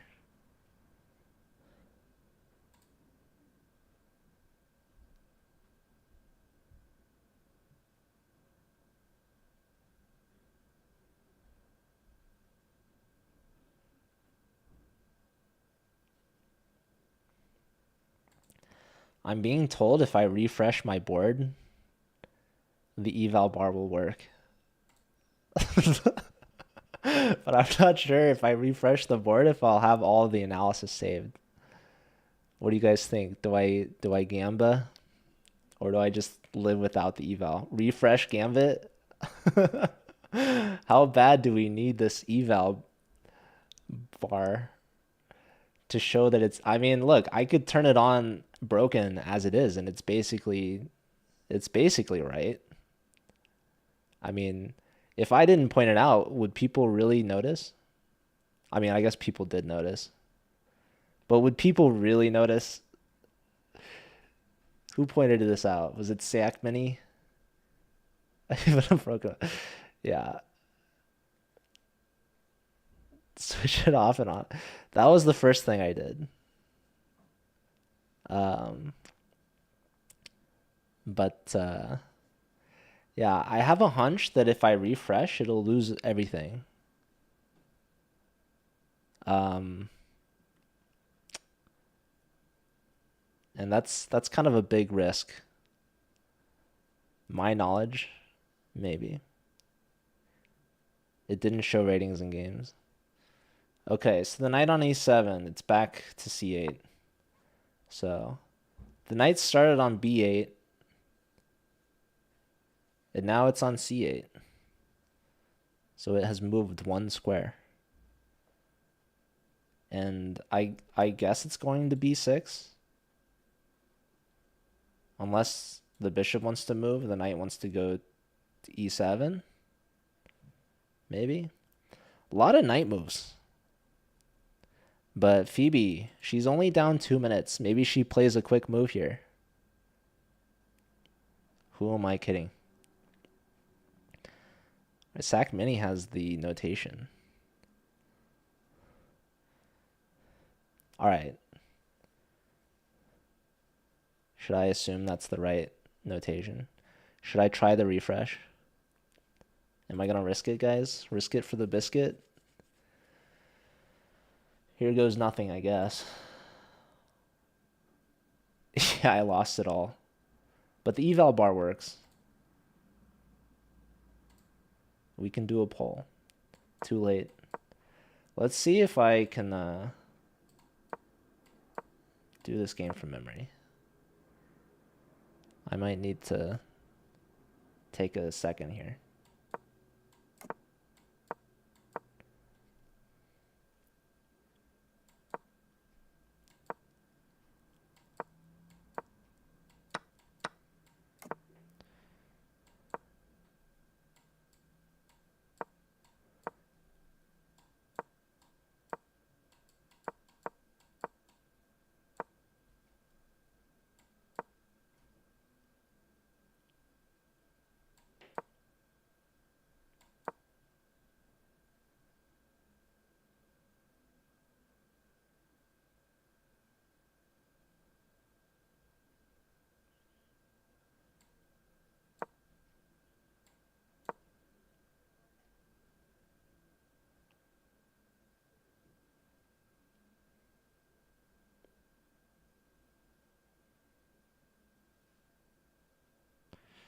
I already did the refresh.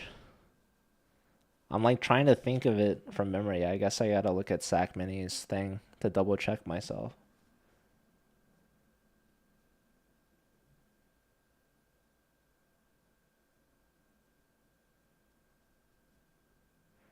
So I have a feeling I missed a move.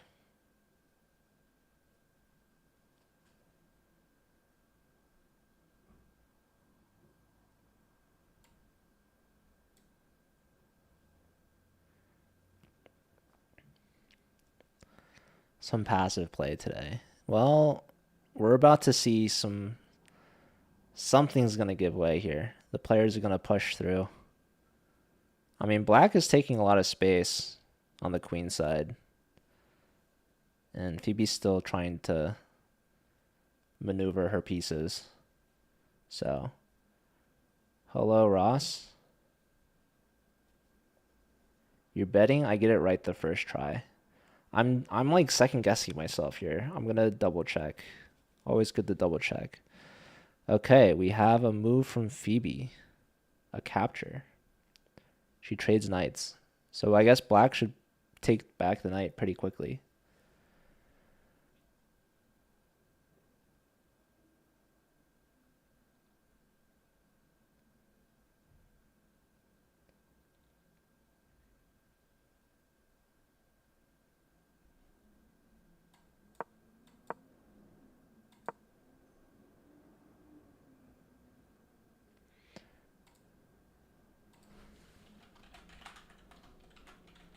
I did lose the names in the ratings, so that is unfortunate.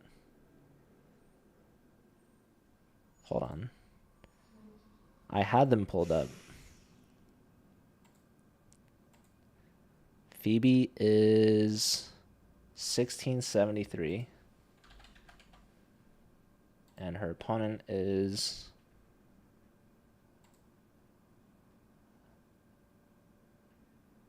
I didn't say his name. I'm going to guess it's Yako.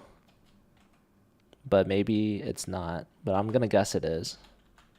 And the last name, there's a J in there, but I don't think I pronounce it. I'm gonna guess it's Arkenstein. Something like that.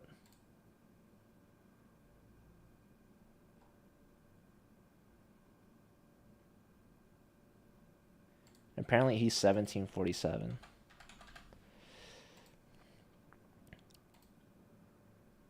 All right. They're playing moves. I should probably have the moves written down by now. But you know, luckily I have chat, so.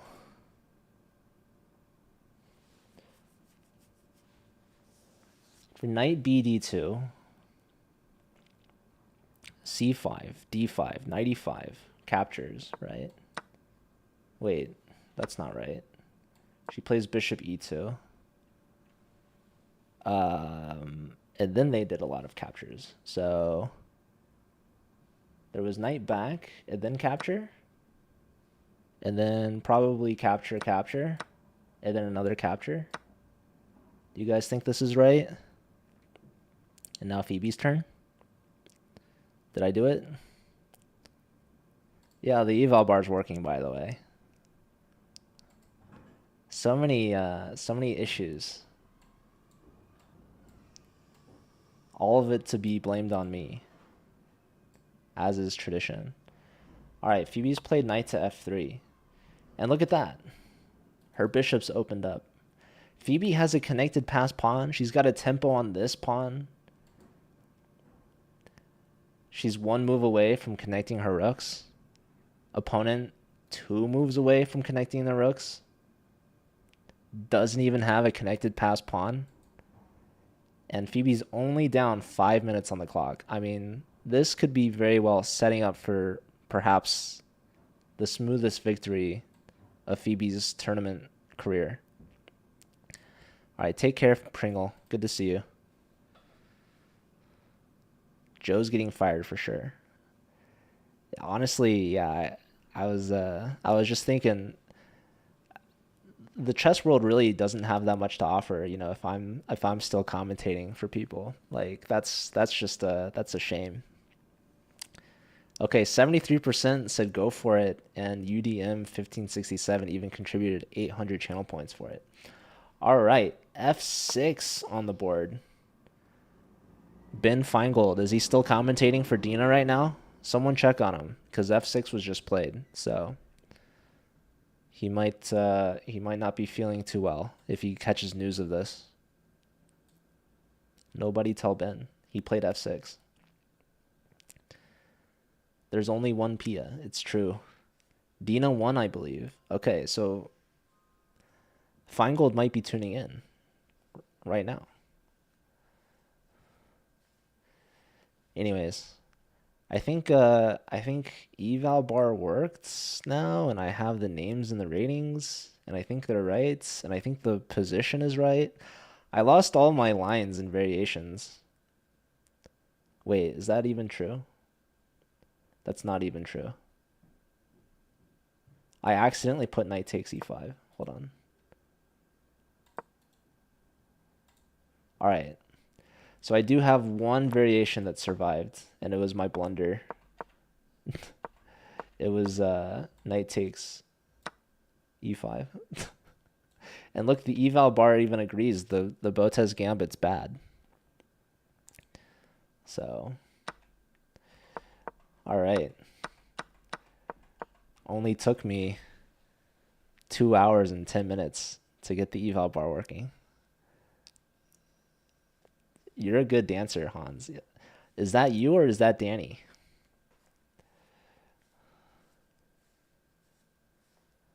The answer is fries. I don't know if I've heard that one. Also, Hans redeemed a hydrate, so I guess I'll hydrate. I think Phoebe's out of tea, but she hasn't renewed her tea. So she might be stopping at 3 cups today.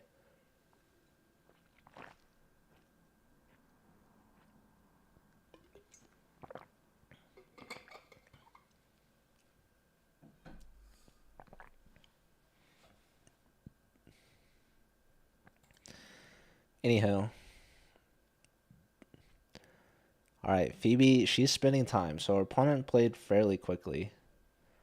Honestly, f6, I mean, is it that bad? I don't think so. Computer actually likes it the best.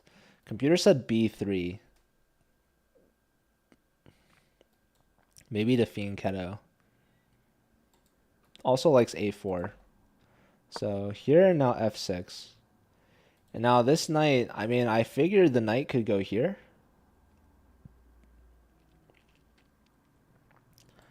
Like this seems like a very reasonable move to me. The computer really likes knight d6 though. So this is exactly what Phoebe did. Another example of why I don't like when players play my move, because I know it's not good. So Phoebe still playing my move. And now the computer really likes knight d6. Give us our prediction. My prediction was knight h4, and it happened. Although, maybe to be fair, like, I don't know if I technically predicted this. This is just something that I pointed out. But as soon as I did it, she also did it. But yeah, knight d6, just boxing out the knight, basically.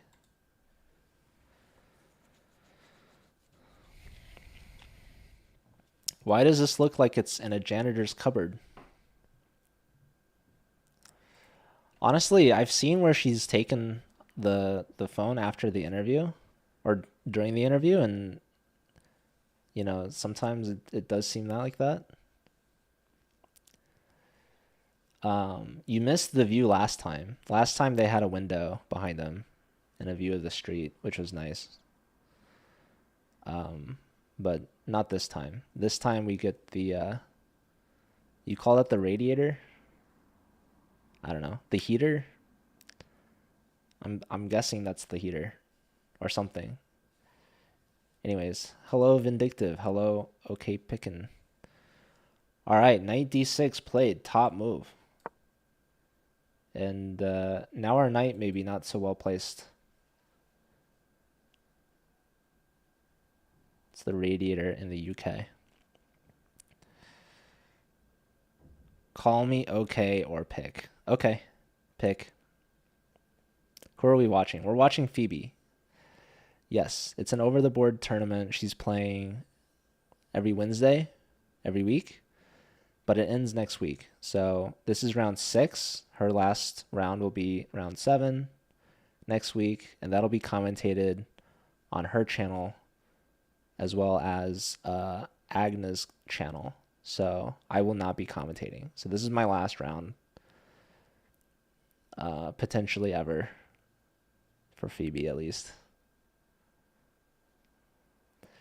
But yeah, go check out Phoebe's channel. Highly recommend. They've got better mods there. Shout out to my mods. Just kidding. She is playing IRL. Hello, Rod Hawkeye.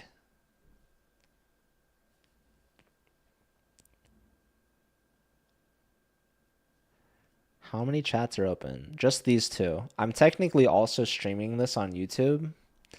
And apparently I've had people comment in the YouTube chat, but I've never read it live. What's her score in the tournament? Something tells me she's 2.5 out of 5.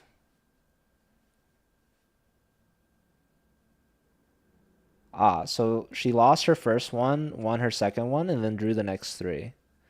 So 3 draws in a row.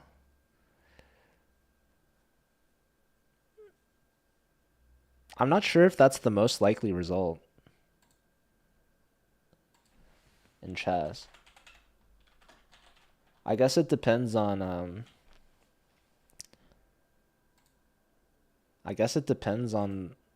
the skill level. Hello Physic. Hello Greta. Some guest hosting or commentary. Yeah, I know, okay. It's just you and me. No, probably there's some lurkers. I bet Ross and Vindictive might still be around. But Okay. So knight on the edge, knight d6. And now Phoebe's back in the think tank. She's down 10 minutes.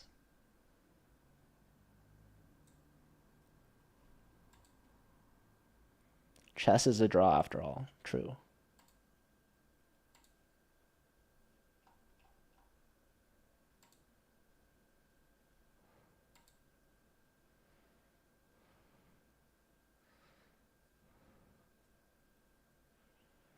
Okay, so Phoebe, what are we thinking here? Bishop d2. It's probably what I would do.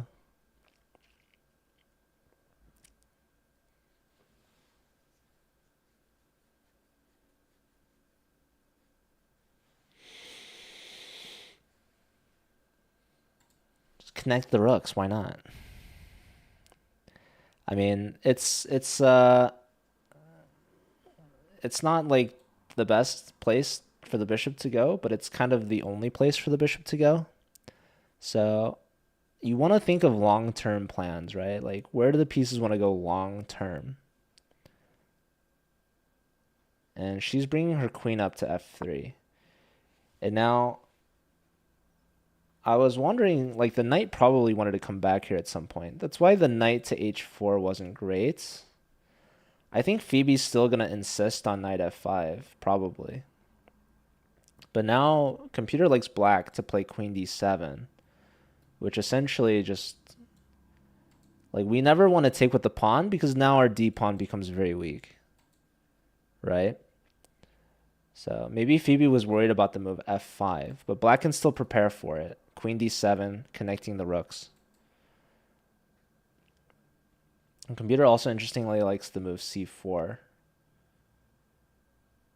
But the bishop didn't want to go to e3, even though it attacked the pawn, because it would block the queen from defending. And black really quickly now playing queen d7, top move. And I like how quickly black has played this, right? Black, opening wise, relatively a slow player. And now I think he senses the time disparity and he's picking up this pace here. You want g3. I'm not sure if g3 is really helping us. I would not go for this. But yeah, queen d7 makes a lot of sense. You wanted queen g4. Queen g4. And now the computer wants queen c8, offering a trade, and also still controlling f5.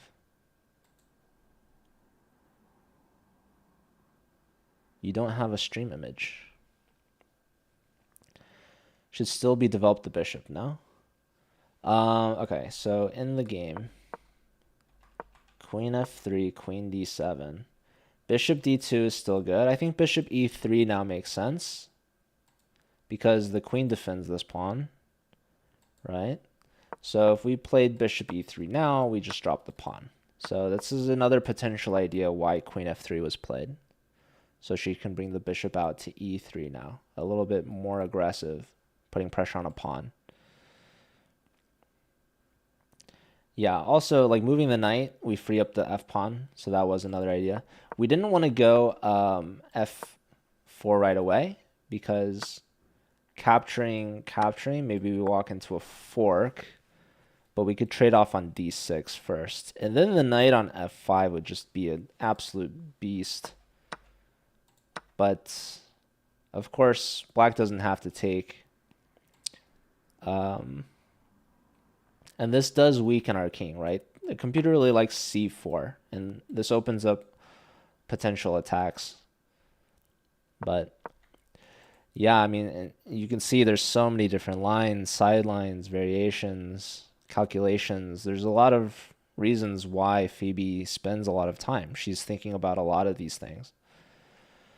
And ultimately, deciding what you think is best is a hard decision. So a move like knight h4 made a lot of sense, something that I even personally called out. The reason why we would love a knight on f5, but unfortunately, we give away a lot of advantage that we have with a simple response, knight to d6. and our opponent has found the best moves back to back and not spending a lot of time on it. Phoebe now 12 minutes down on time, but this is nothing that she's not used to. This is definitely in her world of comfortability. She's comfortable here. She lives in time pressure, and this isn't even really time pressure, but it's starting to build up. You can definitely tell she's spending more time per move than her opponent.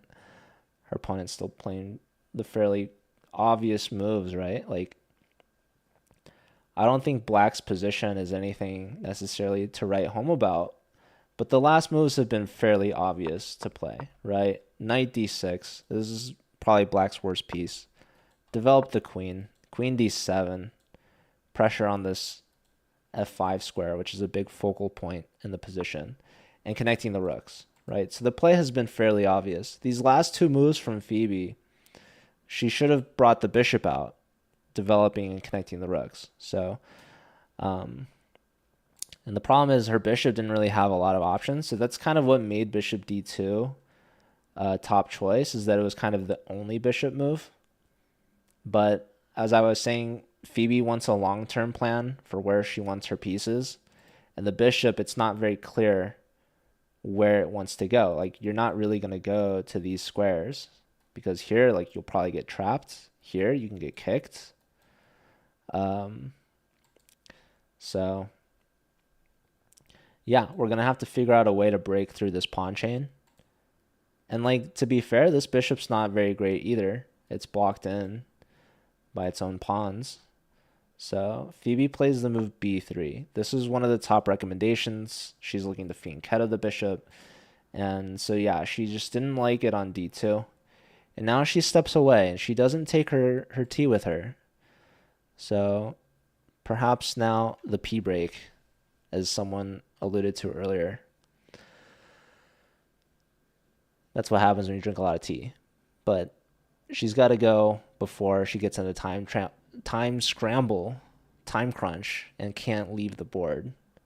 So typically when I'm playing these tournaments where you get like that bonus time after move 40, that's typically when I leave, because I know I have that extra time.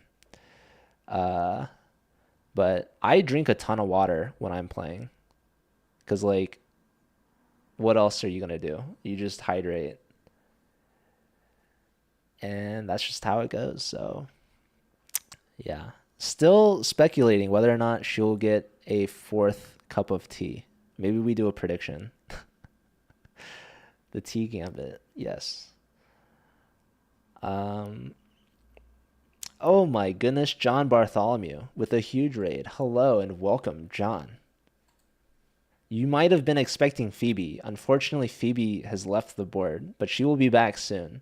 In the meantime, you have to put up with me. So, welcome, man. Good to see you. I hope you're doing well. John Bartholomew just announced a new website, his own website, which I feel like he should have had one. It's been about time, but now he has one. And yeah, definitely go check him out. Go give him a follow. Go follow his socials. Go check out his website, what it's all about. John's an absolute legend.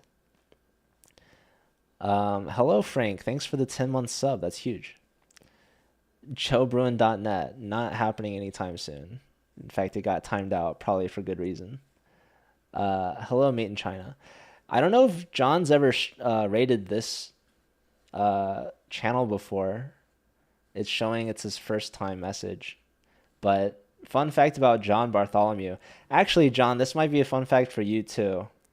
John, I think, already knew this, but he was the first ever raid for my personal channel. But the fun fact that I think John probably doesn't know is that today is actually my 5-year anniversary for streaming on Twitch. So I started streaming on Twitch 5 years ago to this day. And I think like maybe the second or third ever stream, I got rated by John Bartholomew with like, I want to say like, I don't know, 80 people or something. And then he even joined in playing Bug House with us. Us being me and Sammy. who I know John's a fan of. Okay, Phoebe has returned and she's grabbed her teacup. So she is getting that fourth cup of tea, I assume. That or she's leaving the dishes somewhere. But luckily her opponent is still thinking. So this is Phoebe Witte's round 6 of the Hague Open. She's 2.5 out of 5 currently, looking for a positive score with the win here today with the white pieces. She played a Roy Lopez. I can go through the games while we're waiting for her to get back. But it's a 90 plus 30 game. She's down about 10 minutes, which is not that much. But here's her Roy Lopez, and our opponent doesn't go for a6 right away. Thanks, Martin. We have castles kingside, c3, d4, a capture, and now knight to d2. Bishop pinning the knight. We see the queen come out and the bishop come back. Phoebe puts the queen back, and now we have a6, b5, bishop back to c2, bishop back to g4, knight here supporting the center, knight back for black, bishop rerouting, another backwards knight move, knight comes back to d2, and now black plays for c5. We see d5, closing the center, knight here attacking the bishop, bishop breaking the pen, knight back to c8, a trade, another trade, and now knight to f3, f6, and here this is where perhaps the bishop should have developed. Phoebe goes for the somewhat logical idea to put the knight on f5, but unfortunately gets met with knight d6, keeping the knight on the edge. Phoebe continues queen f3, queen d7, keeping all eyes on f5. And now, another thing that I thought was very peculiar about putting the queen on f3 is that our knight can't go backwards anymore. And when this happens, you always have to be cautious of your pieces getting trapped. Now, this knight can always hop into f5, but there's certain drawbacks why you wouldn't want to do this. And it's because e4 defends d5. This is a connected pass pawn. Now, our opponent lashes out the move g5. Now, this is a very weakening, very committal pawn push right in front of black's king. And now Phoebe really has no other choice than to go, knight to f5. She could pin this pawn. She could move the queen to g3. That's definitely, these are the two moves. So the computer wants knight f5. The difference is very subtle in terms of evaluation. But essentially here you're going into a trade, whereas queen to g3, your knight can come back, but you are giving up some light square control. Definitely not a mermaid. Thank you so much for the sub. I appreciate that. All right. Well, you guys have all caught up. This is the live position as far as I can tell. Phoebe, she's got her fourth cup of tea all filled up. And yeah, 21 minutes to 33 minutes. So she's down about 12 minutes. And here she is thinking. She's pondering her next move. And she goes for knight f5, top recommendation. She goes for the trade. And even though her center might be undermined with the loss of her e-pawn, and we do see the trade happening, Phoebe has to now take back with either the queen or the pawn. Now, my experience tells me she's going to go for the queen trade. She's going to take with the queen. But she should take with the pawn. Now, why would you not want to trade queens? Well, black has just played the move g5. This is a very committal and weakening pawn push. Black's king is starting to feel the breeze. He's opened up some windows, but it's still pretty cold out, It's nighttime in the Netherlands. Why is the king opening up his doors to his position when it's cold and dark out? So This is a big moment here for Phoebe. Does she go for the queen trade as she's known to do and comfortable? She doesn't like queens on the board, but she has to understand her king is safe. Her king has all three pawns in front of it. And here we go. The queen trade offered. Oh, classic Phoebe. I mean, were we expecting anything different? Let's be honest with ourselves.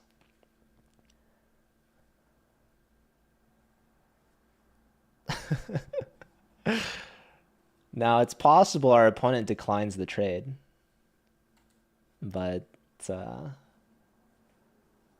odds are he'll trade. Hello, Camel. Good to see you.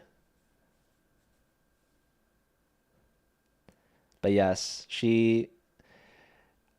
I don't know. How many times can we tell Phoebe not to trade queens? This is just Phoebe's MO. This is her bread and butter. Trade queens into the endgame.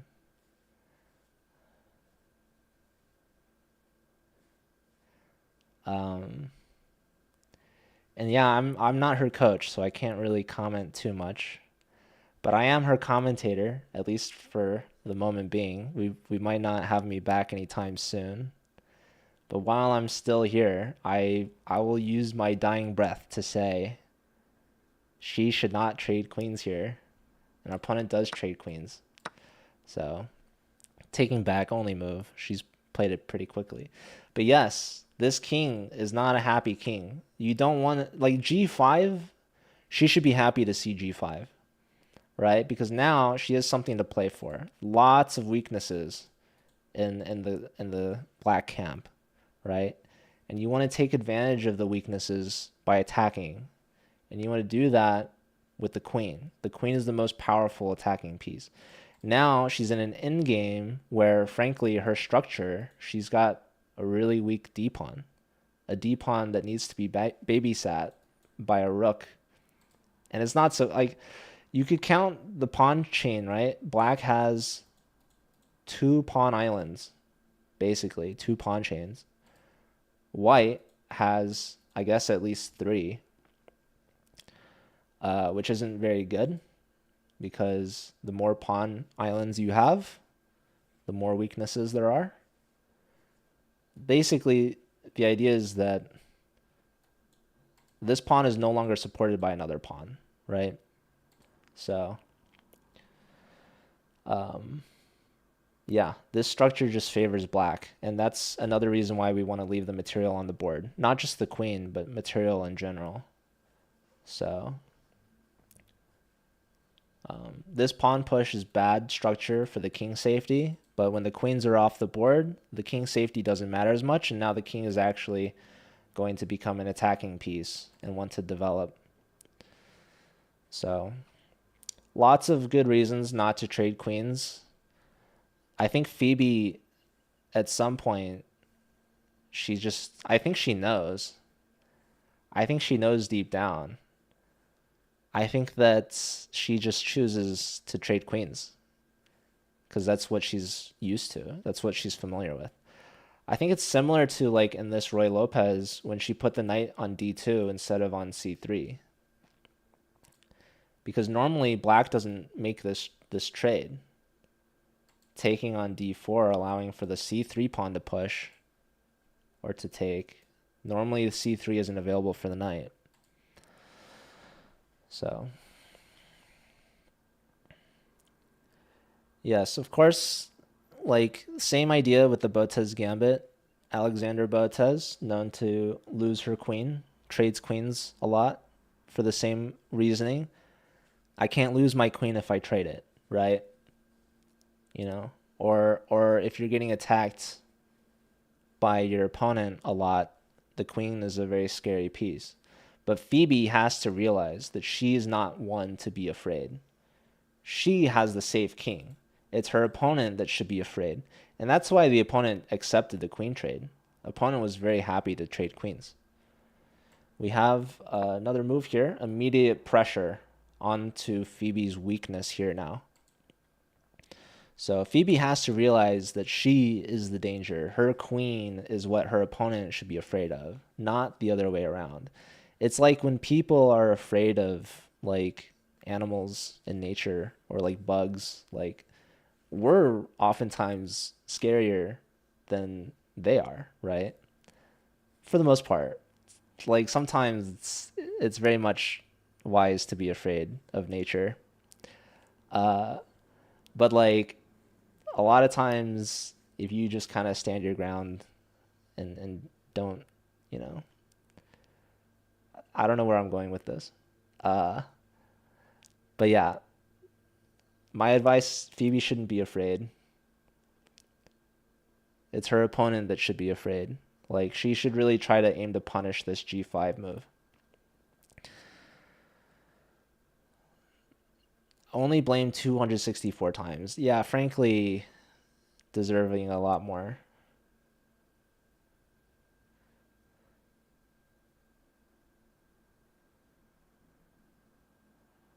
Bear or wolf? I think bear is a good example. Uh, but I think like it depends on the bear, of course.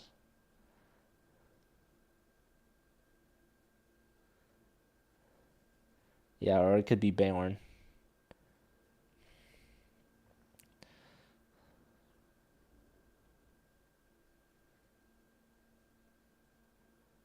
Joe can say this, Hannah couldn't.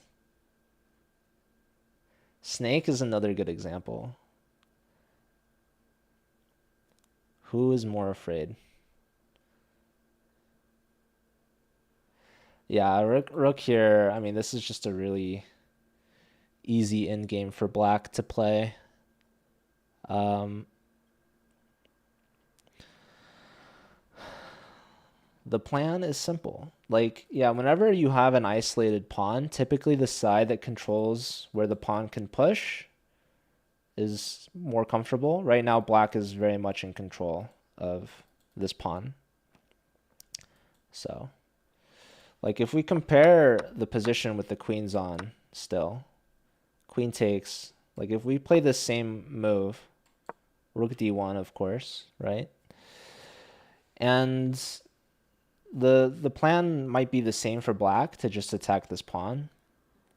But with the queen on the board, there's always complications, right?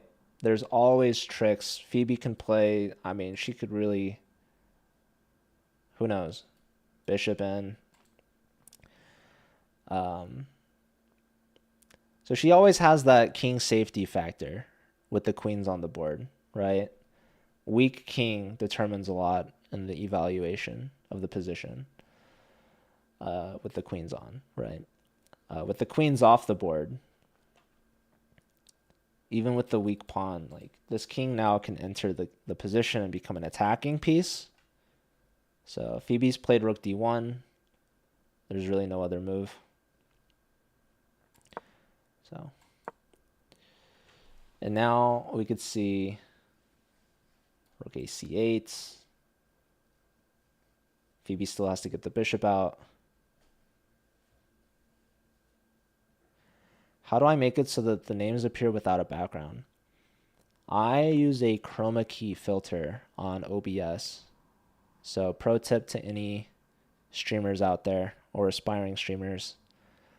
When you capture a source, you can use a chroma key filter. So what I do is I set my chess.com background to a certain color and just chroma key it out. It's like a dark blue. Rook a7. Rook a7 is definitely a move to double. And if rook a7,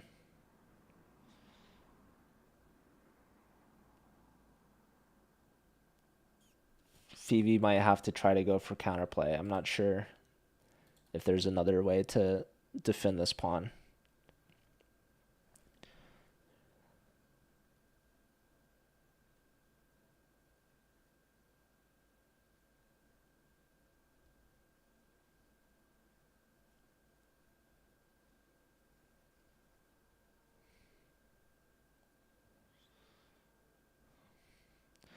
Yeah, so Phoebe a little bit behind in developing the bishop.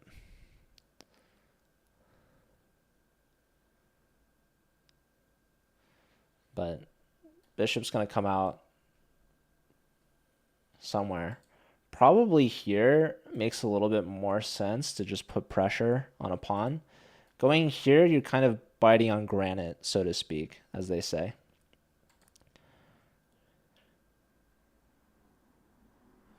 So, okay, rook to d7, same exact idea as rook a7, right? You're just doubling rooks on d8, d7 with the idea of winning a pawn. So now here, because our bishop isn't developed, we do not have a way to double our rooks in time to defend this pawn. So Phoebe has to play a move like bishop e3. And after the double, they need to play, I guess, rook ac1. But we are losing a pawn, as this capture will defend. So now it takes, and now Phoebe has to just play like g4, saying f3. You just play down a pawn somehow. But the rook is tied down to this pawn, and this pawn's not pushing. So it's going to be a while before black can really realize the extra material, or to enjoy the fruits of their labor, so to speak. But yes, Joe is scared of chat. Wait, what were the other options? Chat is scared of Joe? Well, no one could be scared of me. I'm not a scary guy. Like, I guess 5 people said I am scary. But maybe those 5 people were just assuming that I'm actually not afraid of chat, which I'm not. Instead, we have bishop to a3. If I'm seeing that right. Yes. Bishop a3 is a peculiar move. It has the same idea of attacking this pawn, but it's perhaps provoking a move b4, which I don't think would be good, because you're putting pawns on dark squares. You would never get this c4 pawn break in, or at least takes a lot more work to do it.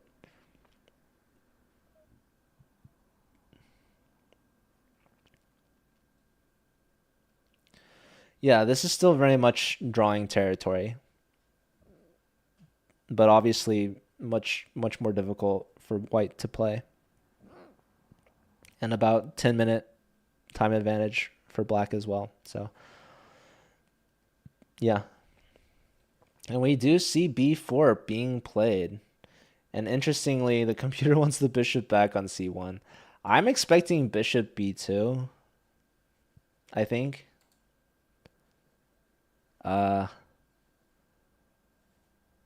But I guess we should come back here. Time control is 90 plus 30. Eval bar is accurate, or at least it works now. People will always debate the chess.com eval because I'm using Stockfish 16 Lite. But I don't know about you guys, but I'm pretty sure Stockfish 16 Lite could beat me, which maybe doesn't say that much, but still better than just me on my own. Eval's fine. Using SES or SES, I don't even know what that is. I've not heard of that. All right. Well, let's see. Phoebe has 2 options here. Unless she goes for the secret hidden third option, which is d6, surprising everyone. Which, I mean, like, I don't think she'll do it, but it's definitely an option. But I'm thinking one of these two for the moves, for the bishop. Phoebe, Magnus, Witte. It sacks the pawn, though. Unfortunately, the pawn is a goner. The pawn will last no more. We move our bishop, and then rook here. And good luck.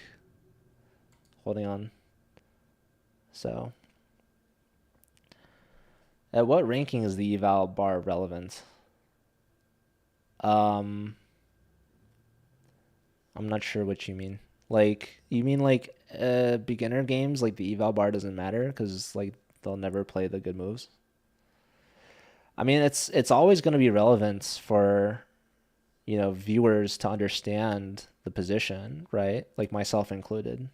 Eval bar is just kind of there to tell you what's possible, right? A +1 eval means white has a 50% chance of winning. I've never heard that before.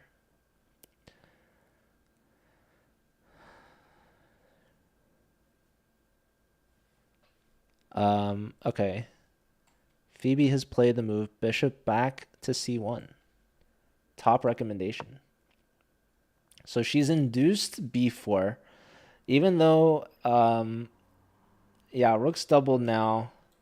She's like kind of lost a move, but she's gained it in that black has played b4, putting a pawn on a dark square and giving up control over the c4 pawn break.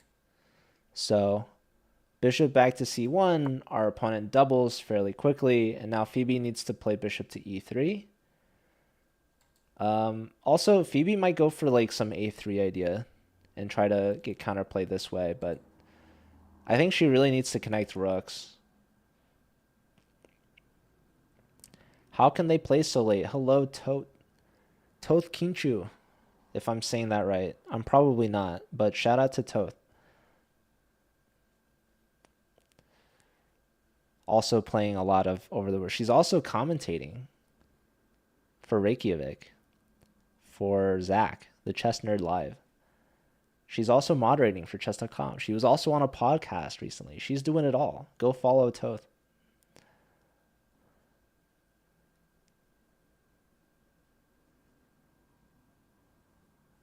So close though. Darn. I messed up. I think I'm pretty confident in Kinshu. But maybe I shouldn't be confident at all. I said something wrong, clearly. Anyways. Hello, Jingo. You like d6? I mean, d6 is just like kind of a... It's kind of a random move.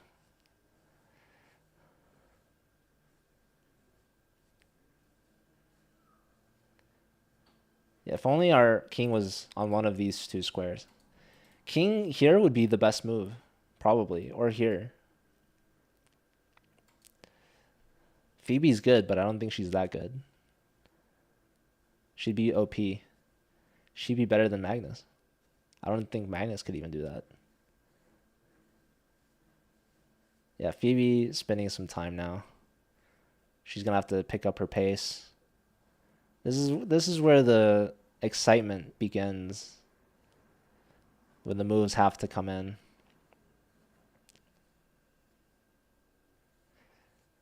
Yeah, it all stems from her desire to trade queens. She's played the best move, bishop e3, and now opponent will surely take on d5.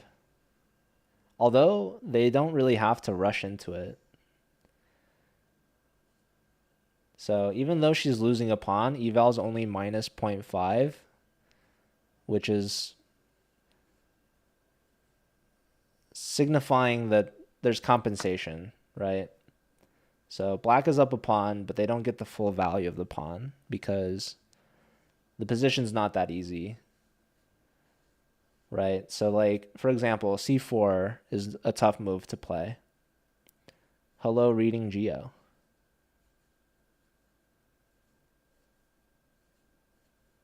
Why is white not totally losing if she's down a pawn? Well, Phoebe can put pressure on this pawn, and then this rook can never move, right? And then this king has to like come over to babysit the pawn before the rook is freed, and in that time maybe our king kicks away the rook, but we would need to make some progress over here. So the computer's actually saying g3, probably because the king wants to come here. Rook to c1 played, and this is all part of the plan. Tying black's pieces down.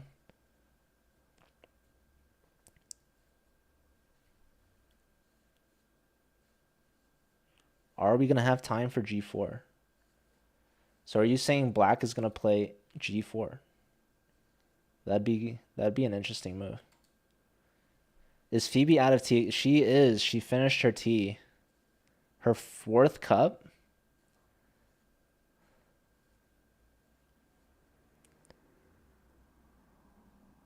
I mean, down on time, down a pawn, but all these pale in comparison to being down on tea. Perhaps the most important eval for the whole game. I like camel too. I also like rook c1.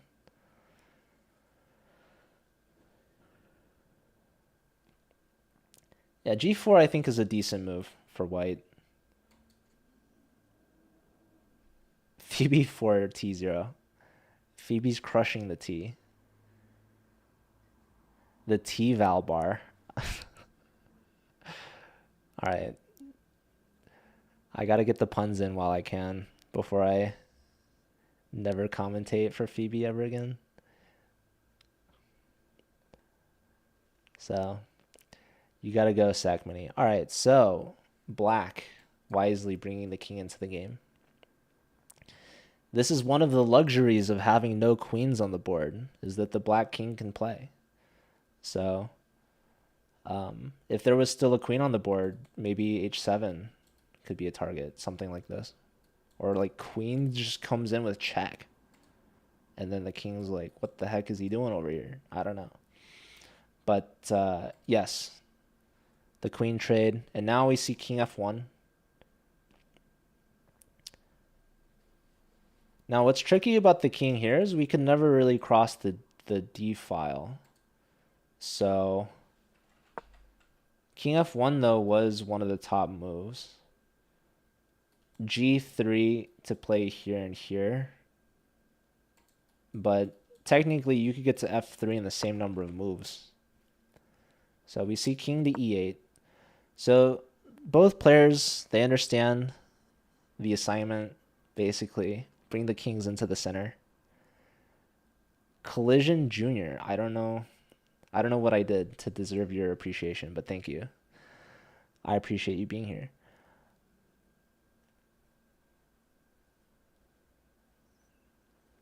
If we get the king to e4, it's a fortress.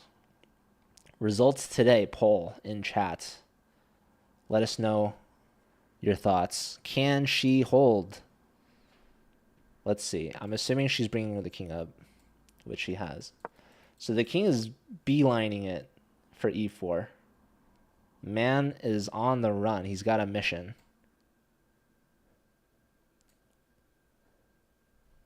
Can black find a way through?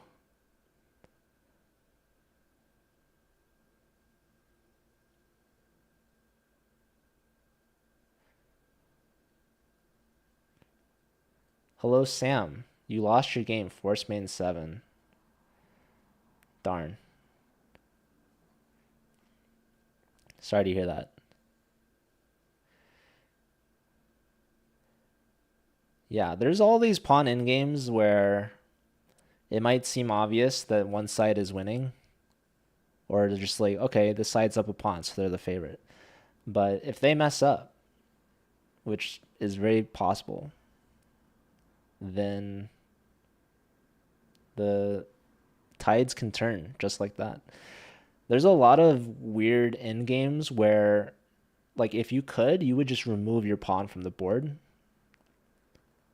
and it would be completely winning. But if the pawn's like in your way, then it's like losing. So, you know, as they say, material schmaterial. It's all about the activity. Now, am I saying this position's better for white? No.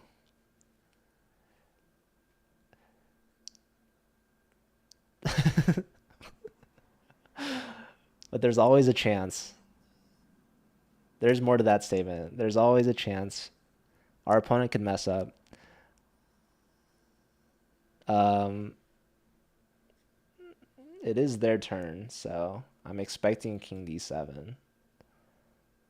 He's probably considering e4, keeping the king out.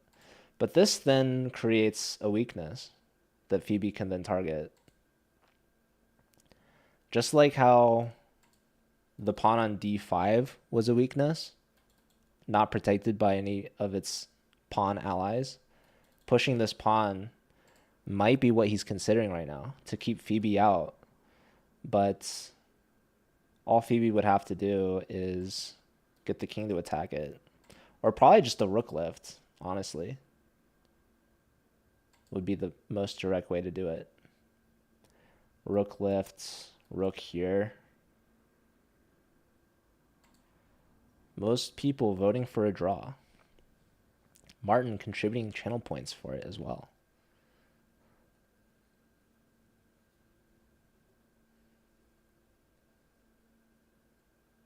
Hello, Sabarishk.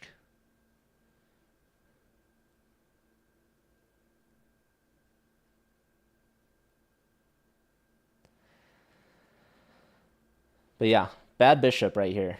Lots of pawns on dark squares. You see Phoebe, she's put the pawns on the light squares. Except for these two. But we don't have to talk about these two. Okay, king d7 played. No e4 funny business. And now Phoebe. Will she continue with the plan? For some reason, the computer doesn't like this move. For some reason. It likes h5, king here. Now, there's only two good moves here for black. Only two good moves. And it's one of these two, which defends the rook, of course. So we're attacking the rook. And if the rook moves, we win the c-pawn. So I guess that's not surprising at all. But the computer, interestingly, it likes h3, h4, g4. It doesn't like the king on f3 as a top recommendation for whatever reason. But g4 makes a lot of sense, just stopping the h-pawn. I guess f3, it just likes h5. I guess we lose space and time.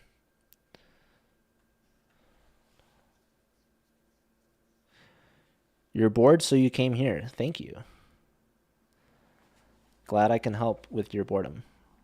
You like g4 and rook d1. So you want to go g4 before h5. I think it's very logical to just continue with the f3 idea, just bringing the king up. But yes, h5 is slightly annoying. So g4 is a very logical move here. We'll see if she plays it. She's in the think tank right now. She's deep in thought. Both hands supporting her head, leaning over the pieces. She's down about 14 minutes. She's getting close to about 10 minutes on her clock.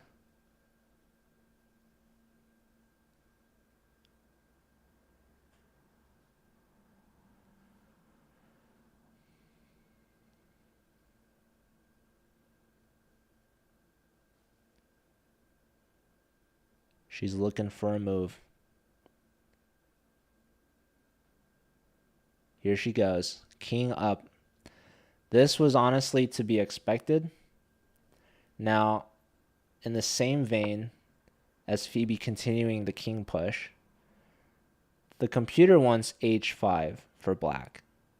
However, I suspect black will follow suit with their same idea. King to c6 seems very logical. Defending the c-pawn, defending the rook, and freeing the rook to retreat. Still a good move for black. h5 is just a nicer touch to get that move in while Phoebe hasn't played g4 yet. So taking the space while you can and maintaining flexibility with all of your pawns. If Phoebe gets in g4, the h-pawn for black becomes backwards. Oh, he's played h5. Wow. Showing some finesse. Honestly, not the best news for Phoebe, but Phoebe now can play her king up to e4. Another move that's not recommended by the computer. So, yeah, interestingly, king here, king c6, and now like we don't have these options anymore. Can we go h3? So, yeah, h3. The computer's still saying h4, but now g4 is annoying apparently. I don't know. Chess is tough, guys. Rook and pawn in games. I mean, we have the bishops involved too, but these end games are always just really tough to play. Like they say, rook and pawn in games are always a draw. With the added bishop, I mean, like Phoebe's got a better bishop than black, but Phoebe's just more limited in moves here, unfortunately.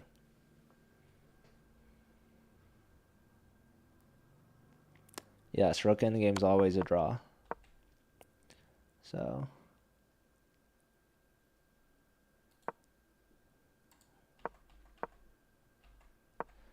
let's see.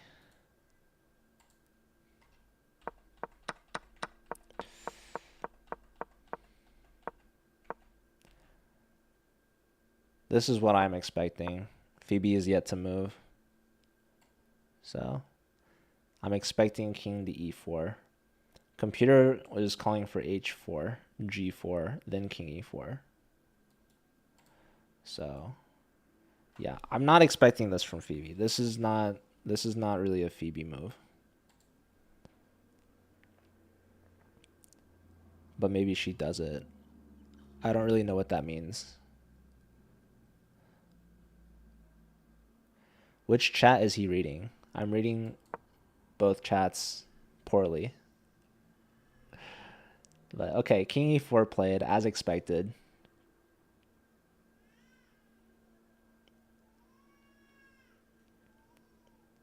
Is the Bruin a reference to UCLA or Boston? UCLA.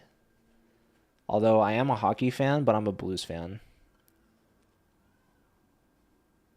So not the Bruins. Hello, Kaleidoscope guy.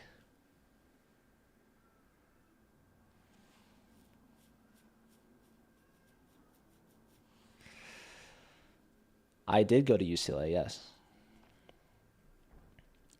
King c6, surely. Yeah, it's kind of the only move other than king d6, but king d6 is just very awkward because you're blocking both your pieces with one move. So I guess we're hoping, well, I mean, we're hoping he drops the rook, right? But no, he plays the best move, king c6. Darn. LA Kings fan? No. Blues fan. Go Blues. St. Louis Blues. What did you miss, Sack Mini? All right. Ladies and gentlemen, I think this is not an obvious point. Like both kings starting from the G file have just journeyed their way to the center to fight over this rook, I guess. But it's not obvious what Phoebe's going to do from here. Maybe just a pawn push. Like, what else can she really do? But while we wait for her to move, I'll just go back real quickly from the start, just so that we're all on the same page here. We have a Roy Lopez. And we have a lot of maneuvering, some trades. And now here's really where Phoebe kind of goes the wrong way. So computer likes b3, fianchetto, something like bishop a3 even, like she did in the game. But instead, she goes to the side with the knight. We see the knight trade here. And now this is the last point where Phoebe could have maybe done something to play on for a win. She trades queens, and now this endgame is essentially doomed in terms of the structure. And we see Phoebe just losing a pawn and now trying to fight on in this endgame position. So king made its way to e4, and Phoebe immediately drops back to f3, which I'm not sure what the plan is, unfortunately. Fallen Gandalf, you're a Sabres fan? Vetch Lust, Avs fan? Get out of here. I don't want to talk to Avs fans right now. Hello, Halvar. Good to see you. We can still finesse a draw. Yes. All right. So now the king is aiding Black's pawn to be pushed. Although, okay, we really hope this happens because that would be fantastic. Opponent playing for c4, forgetting that it's a fork. Huge news. Maybe Phoebe just goes back to e4 and we found ourselves a draw. Wow. Things that won't happen. I mean, hey, to be fair, like as a commentator, I have to point out some things that aren't going to happen because that's why you know it doesn't happen. I'll just point out the blunders. And then when they do happen, I don't know. I don't know what happens when they happen because I wasn't expecting that. But hello to hair. Tired of modding, yes. Too bad it's not Bughouse. If it was Bughouse, I mean, I don't know. Do you want a queen here? But then they block like with a knight. Okay, Phoebe's back to e4.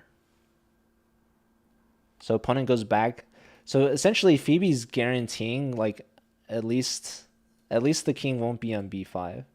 But I think the thing is that Phoebe wanted the king on b5. Wait, oh, the rook just drops back. Oh. Rook d7. Okay. So what does this mean? What does this tell us?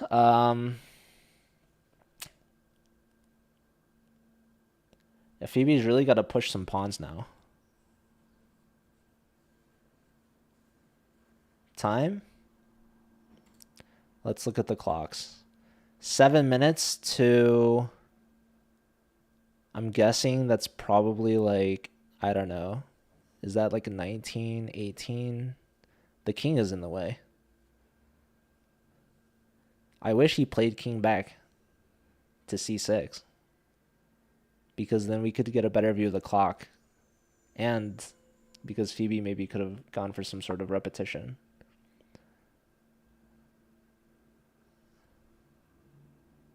Wait. Oh, it's 23 minutes. Oh my goodness. I thought those were seconds. Those are minutes. Okay, so it's worse than I thought.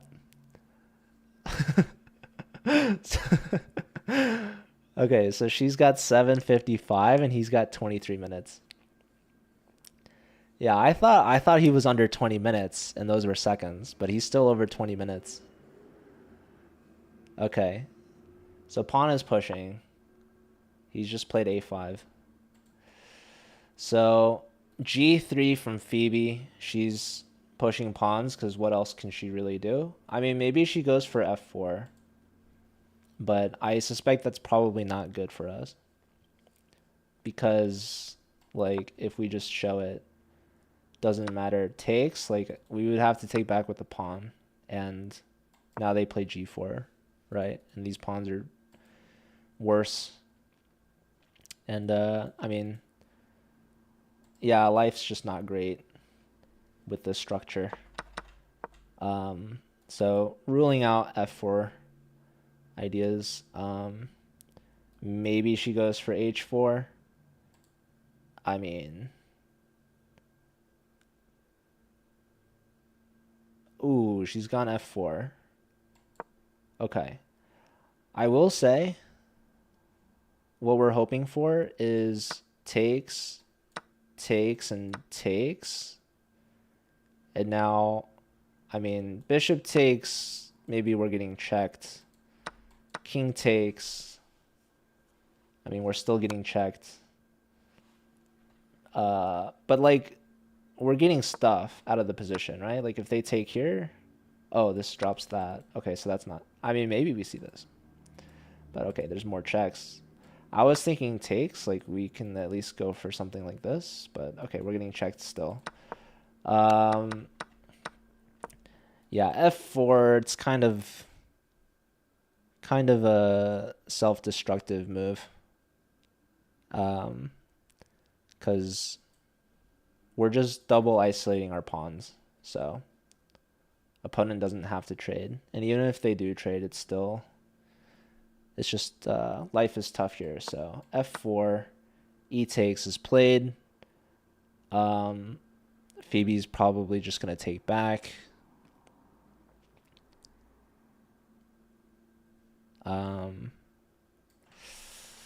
Not taking back also just, yeah, it doesn't seem right.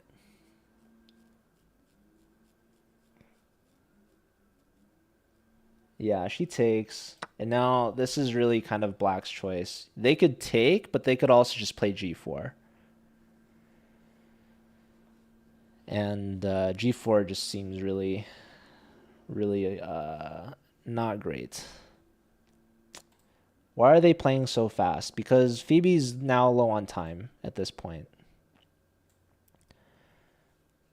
Opponent's still over 20 minutes. Phoebe under 8 minutes.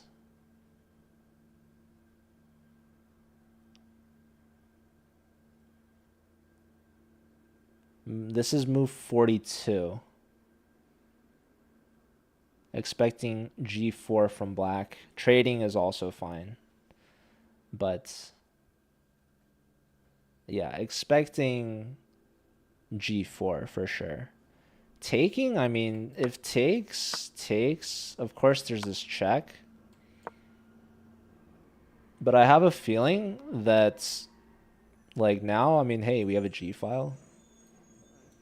The game is far from over. Computer wants bishop d6 to just force some trades.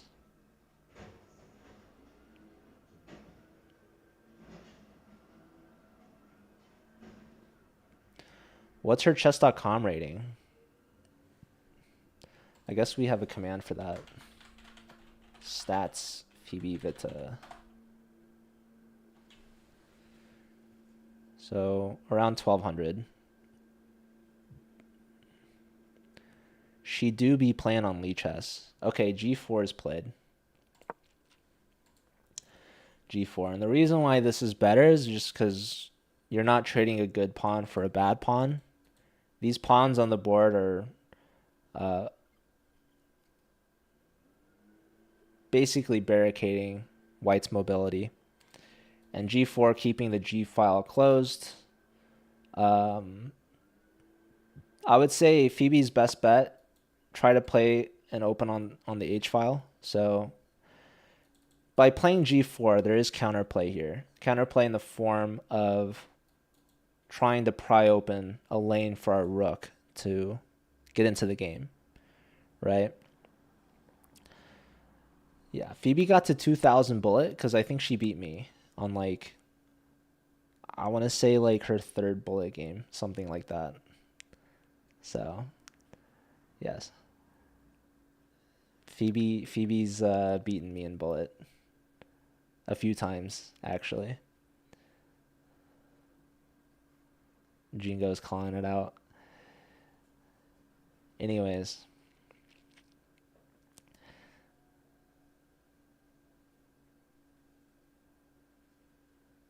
Flagging. I think she did flag me. But I mean, I wouldn't be surprised if she beat me as well. I don't remember exactly. But I think Phoebe gained like, it was like 600, 700, like something crazy amount of elo. You haven't beaten me in bullet yet. Yes. But beating me is not that big of an accomplishment. Anyone can do it. I could give examples of people that have beaten me in bullet, but I think I'll just stick to what I originally said, that anyone can beat me in bullet. I am 2200 bullet, yes. You could never beat me. Maybe not with that attitude. Anyone can beat me if they believe they can beat me. That's the difference. And here, Phoebe can still win if she believes she can still win. And I'm not giving up on Phoebe. She's down to 5 minutes here. Her opponent's still at 20 minutes. But maybe she goes rook h1, and maybe she gets some counterplay here. If she can start getting her rook active. I mean, come on, guys. She's only down a pawn. You know, as they say, pawn schmons.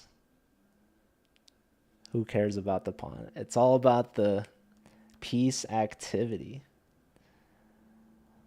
So, Phoebe, she's the mastermind in-game tactician here. She's still fully in charge of the position. She just played g3, f4. Even the computers don't understand her brilliance. And here we go. Phoebe going with the h-pawn. She doesn't even need the rook on h1. She's just full sending it. She's played h3 here. And the computer doesn't want to take. Because the computer's scared of how active and strong Phoebe's pieces can become. The potential is definitely mounting here. And her opponent now, deep in a thought, and how could she play a pawn sacrifice like this at this stage of the game so late? I mean, he basically fell for her trap this whole time. This is what the entire position has been leading to since move 1. h3 on the board. Phoebe, she's going to get an open file for her rook one way or the other. There's nothing black can do about it. Phoebe's firmly in the driver's seat here. Never a doubt. Opponent takes. Basically resigning. I mean, how could you play on in this position? Up 2 pawns? But I mean, look at how bad they are. Absolute goners here on the h-file. Sitting ducks. As if they're not even on the board. I mean, he could just swipe them both off with his hand and the position would be the same. But Phoebe, maybe a little bit of work to be done. Bringing the rook over now. Picking up this she's going to go into Pac-Man mode over here. Picking up both pawns. Yeah, imagine having double isolated pawns. So bad. And black fell right for it.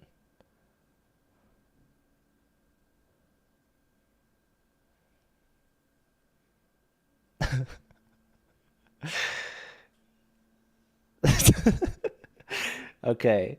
Yeah, 3.5 minutes. Phoebe's going for it. Here we go. Rook h1 played. And the fact that she went h3 before even playing rook h1, I mean, she's got a full mastery of this position. Opponent barely able to get himself to even mark the move on his score sheet, sensing his impending doom. Oh, his pencil almost just fell off the table there. He can barely keep himself together. Phoebe almost blowing him off the board. Pencil, score sheet and all. Pieces included. The only thing he's got going for him is his time. He's trying to distract Phoebe. He's played a4. But clearly, Phoebe just can continue marching this rook down the path of victory on the h-file. What's this guy? You just left the chess club, Sam. Sam, were you able to hear me? Are you in the same playing hall as Phoebe at the start? I just have no. Okay, wait, but were you in the same? Oh, you were. Wait, so okay, it must have not been that bad. Thank you, Jack. All right, Phoebe, not to be distracted by the queen side. She's continuing her campaign on the king side, where things really matter.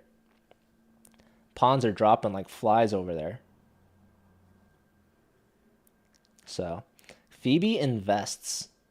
All right. She's a long-term investor. She threw away her H pawn with the foresight, rook H1, rook H3. And now what are you going to do about that H5 pawn? This man's in shambles. Phoebe's going to be equalizing the material, believe it or not. Although one could argue that by giving up this first H pawn, now Phoebe has the double isolated pawns, which I guess is really the shame. But opponent has played C4, explosive, to demonstrate how explosive this move is. Check this out. That square is just a ticking time bomb. So does Phoebe capture the bomb? Does Phoebe play C4 herself? Watch out. I don't want to alarm anyone, but we might see some fireworks on the board here. Opponent has just played C4. A4 and now C4. An active approach, sure. So probably best Phoebe takes something. She has 3 pawns to choose from.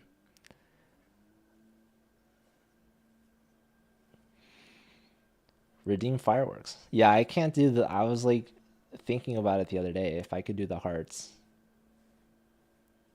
But I don't have such cool features that Phoebe has.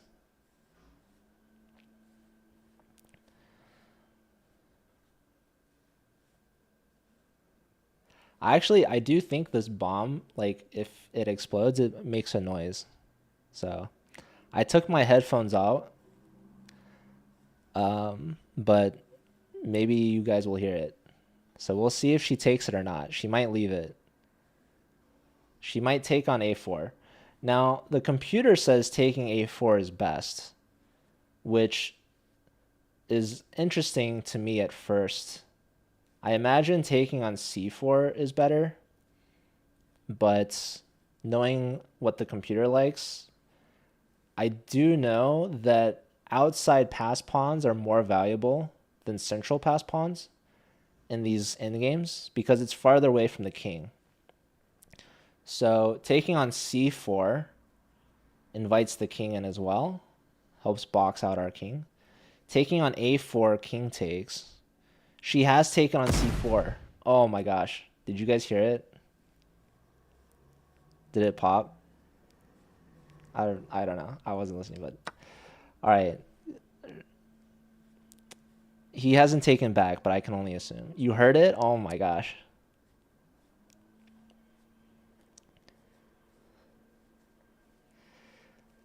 So yeah, taking on C4, I think for whatever reason just felt like better because like king here, it looks like we're losing this A pawn a lot faster. But if we take this way, our king is closer to the pass pawns, I guess. I'm not sure. I'm actually not sure. Maybe an expert could explain. But now, assuming rook takes. But yeah, I think Phoebe's just too far away. Like these, to try to be a little serious here. These pawns are pretty good. I'm not gonna lie. Then pawns be pawning. And the reason why is because they're connected. This is like a dream team. A pawn and B pawn. I want to call them Alan and Barry. I don't know. Is there a better... What should we call them? These pawns, like they're both F pawns. It's like one's called Frank and the other's called Frank. Like there's no team chemistry there. Sorry to anyone named Frank. Like it's good to have one, but you don't need two. It's just... You'd rather have a Frank and a Gary because they could work together. Anyways, Phoebe drops the rook back. Does she go all the way back? Yeah. She's playing a babysitter position now, unfortunately. Um, but she is trying to give a check and force the king back. But yes, leaving this guy, I thought we would take it, but it does take time to take it. So honestly, computer actually saying rook h1 is best. Rook h5 is second best, but a tough position nonetheless. Fred? Should I name him Fred instead of Frank? You're worried for me, Plotter? Kaleidoscope, thank you for the 100 bits, man. I appreciate that. Anastasia and Betty. Alice and Bob. You can eat a Frank, but not a Gary. Freya? That's a cute name. I feel like Alice and Bob, that's pretty good, Jingo. Frimpong? I don't think I would name my kid Frimpong. But I don't know. I don't know if Frimpong is from something. Alright, opponent has activated said rook. Wait, so rook check, I guess they want to block with a rook. Interestingly.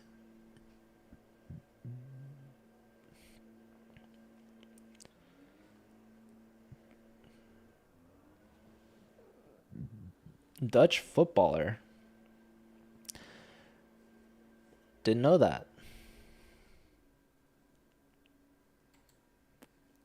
You're confused how the eval isn't worse. Well, so Phoebe's down a pawn. Eval's reading about -2, which is about down 2 pawns. Basically, one of these doubled pawns is like being down a pawn. So, okay. Phoebe has played rook to b1. And now the eval is starting to drop a little bit. The computer wants the h-pawn to run. Harry, the h-pawn, says, hey, remember me? You let me live, and now I've come back to haunt you. Black technically already has a passed pawn. But, well,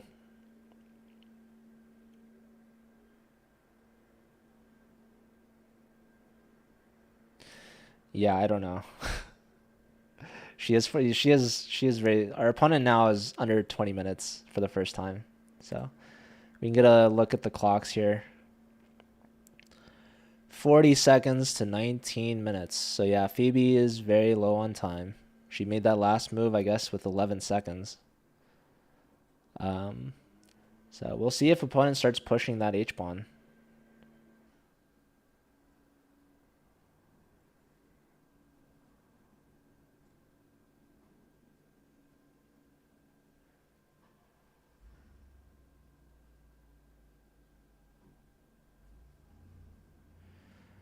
Would it be inappropriate to ask the paper off the board? I mean, I'm not sure I would call it inappropriate.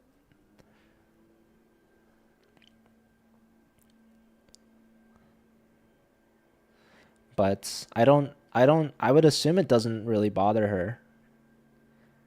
I would say if it bothers you, yeah, you're probably welcome to ask. I don't know if there's any like rules against it.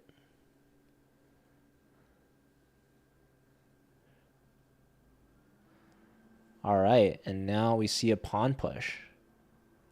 So, not going for the h-pawn, going b3. And now, the computer really likes the rook check.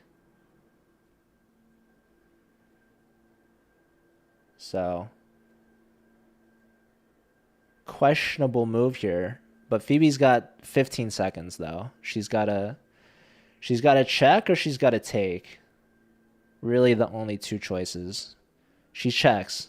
So this was top recommendation. Rook c3 is pretty much only move. And then Phoebe has to take on b3 with check.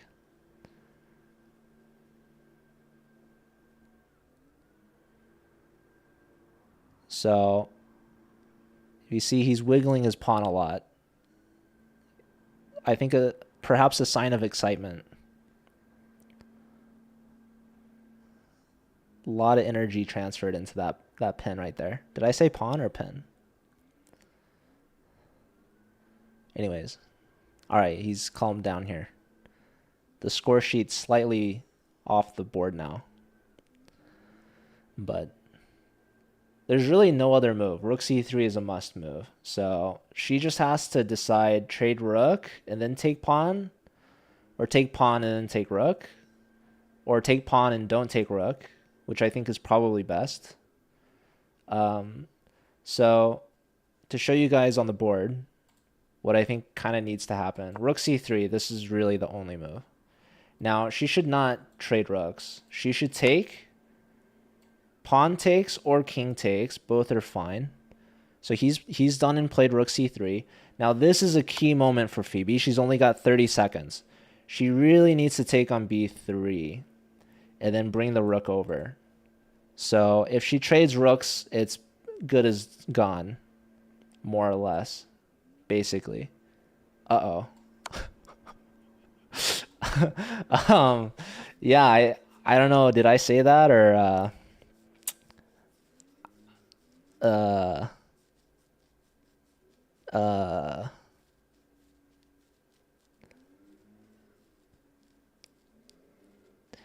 you know, it's tough when you're low on time. But yeah, trading rooks is not something you want to do when you're down material in general. So keeping the rooks on was her best source of counterplay. Remember her rook taking pawns on the h-file and how good that was? She can't do that anymore. It's like trading queens. So what did she just pushed her pawn? Oh, she's giving a check. Okay. Well, yeah, king back up to c4 and like maybe if there was no h-pawn, like it's still not even, I'm not sure.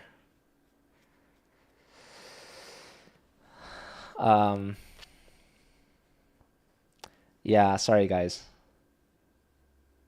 King c2 question mark. King c2 works just as well basically. Well, not to say that trading was like fine. It's still tough. Here, like the pawn can push, the king can take, or the pawn can take. So pawn takes is the most reasonable.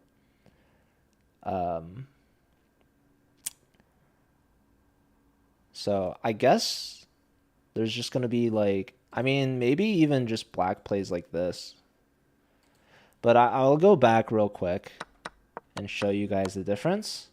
If we take, and let's just say pawn takes, now we play rook to b1, and like there's still some work that needs to be done before black can try to promote the pawn, right? And like our bishop stops the rook from coming in. We have more fighting chances. But let's go back to this position. I'm probably missing some moves here, something like this. And Phoebe might try to, her last hope is to try to chase down the pawns.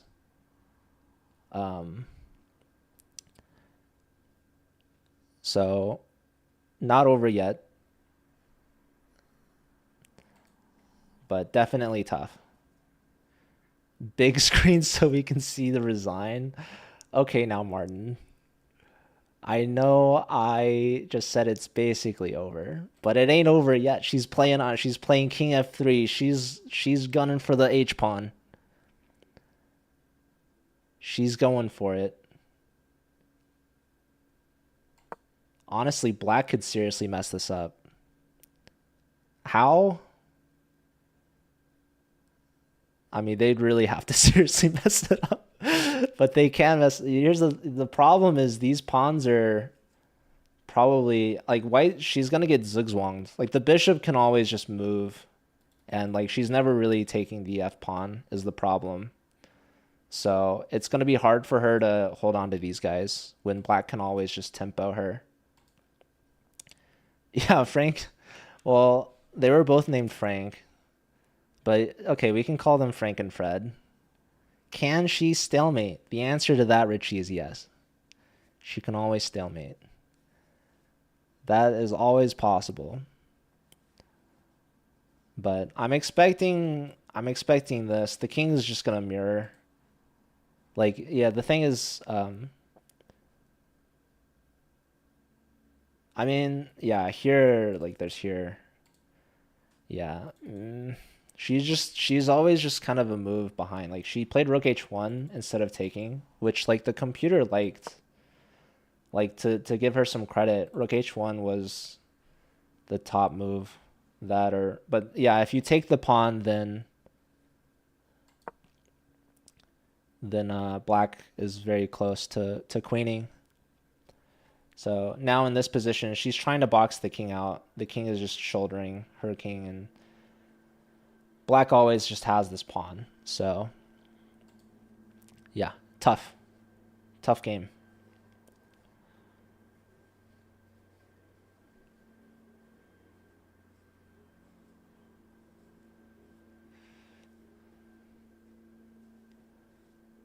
Okay, Martin. If you tell me to do, so I only have two options. I could show it or I could not show it. So if you tell me to do both, I'll have to do one eventually. You're really forcing my hand here. But she's still playing moves, guys. She's still playing. I think once he starts pushing this pawn, I mean, like, I don't know how far out she'll play. Like, obviously we see eval bar here. We could say, okay, it's clearly winning. Like, and I mentioned black could really mess it up, so it's still possible. But yes, I guess you could say, spoiler alert, black is winning. Here, there's only one legal move here for white, king f3.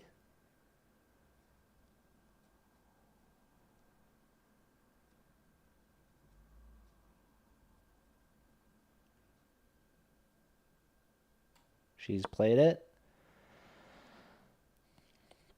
I'm expecting the king to come in. Maybe we'll see a bishop move. What happens if you accidentally make an illegal move? Well, if you make it accidentally without realizing, your opponent should call you out on it if they realize. Pawn has been pushed. Phoebe's probably going to try to come after it. We'll see. She might come back, but she's going to be forced to take this pawn at some point.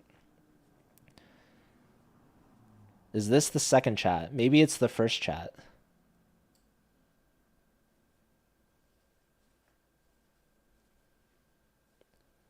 Oh yeah, I also have exclamation point Phoebe. If you want to find her Twitch. Kaleidoscope thinks she can draw it. I mean, I think she can too. I think it all depends on how black plays. Now, the only way that she can't draw it is by resigning. So she's about to pick up this one pawn, and she's 3 moves away from beating. All she needs are both pawns. She's halfway to drawing this game in terms of pawns, right? In fact, after she takes this, she's going to be up a pawn. Make the board great again. New poll. Big screen. All right. So here, okay, the bishop is now protect. Okay, she's no longer halfway.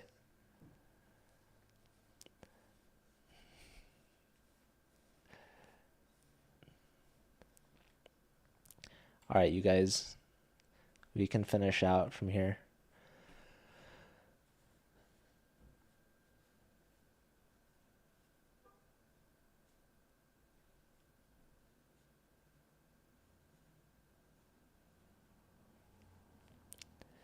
Maybe she was going to get the H-pawn, but not anymore. The king is advancing. This move, now black can just promote the H-pawn, unfortunately. So, harry the H-pawn We let him live, and there he goes. He's off free.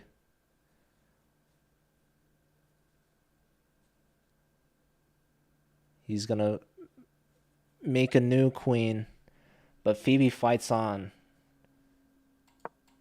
King to g6. She's going to get the... Nope. Opponent says nope, and now I could see her resigning. Yep, there it is. All right, shake hands. Tough game for Phoebe. She has one round remaining.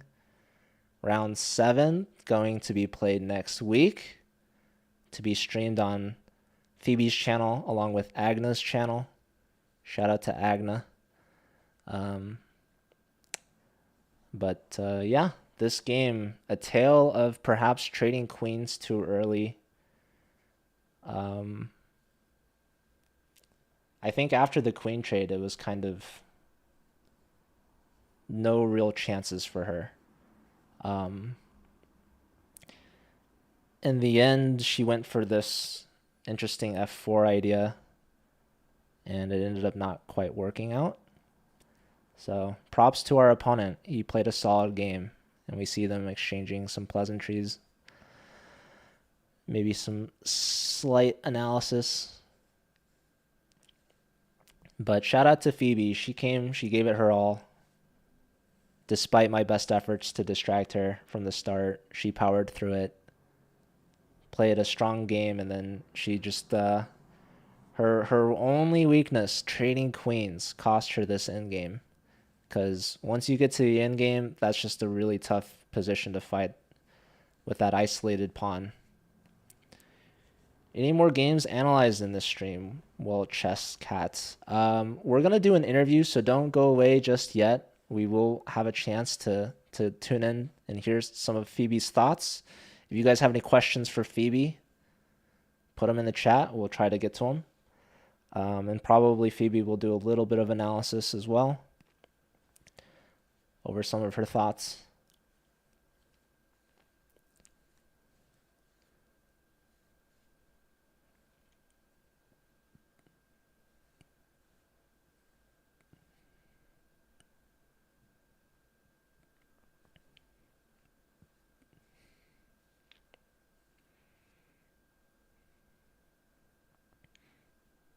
All right, so they're doing some analysis here.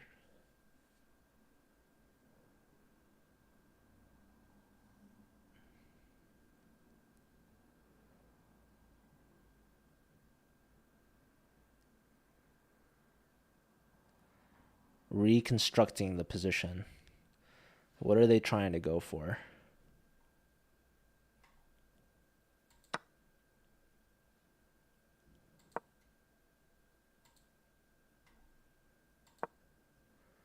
Trying to see if I can try to follow along with them.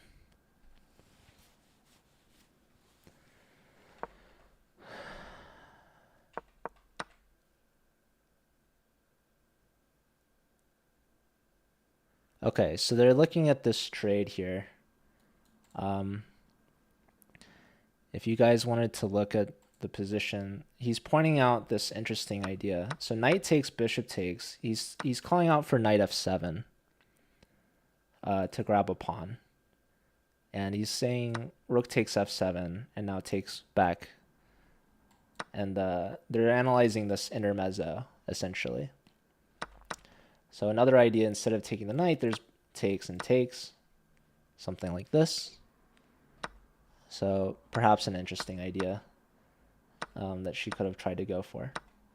So, but yeah, computer actually does say just taking back is best, interestingly enough.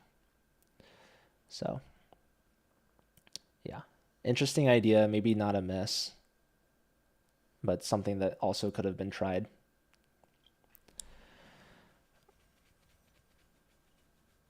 Ask if she thought of her pawn structure when trading queens. We'll have to ask her something along those lines.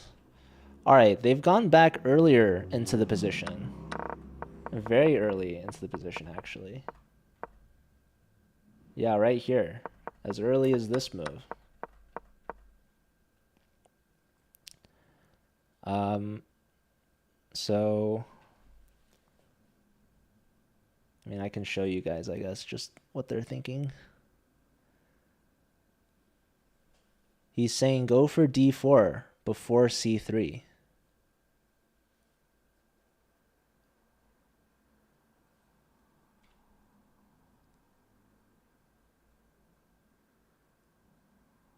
This is the most post-game analysis I think we've seen from any of the rounds. So that's fun. Usually the players leave the hall before they do this, but they're probably whispering. Or maybe a lot of the players have left by now.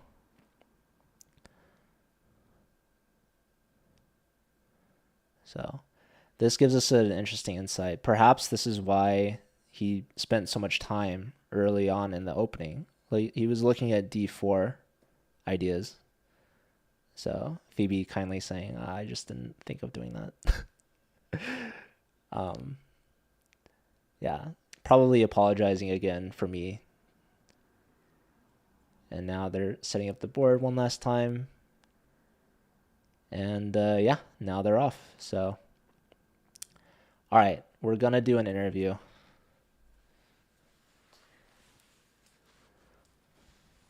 Hello to Bouncing. Good to see you. Can I ask if she thought she was winning at some point and if time trouble was the main problem in the end?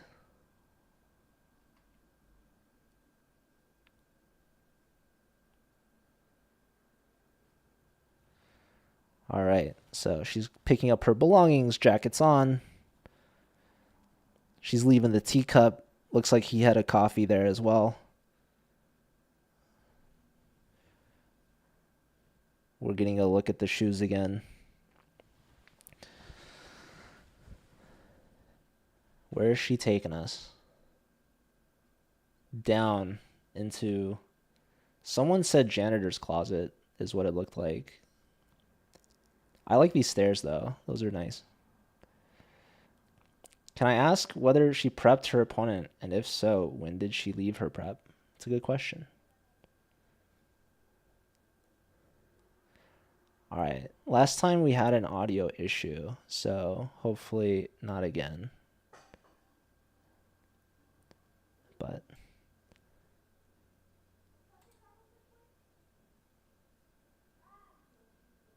Hello. Hi. Hi.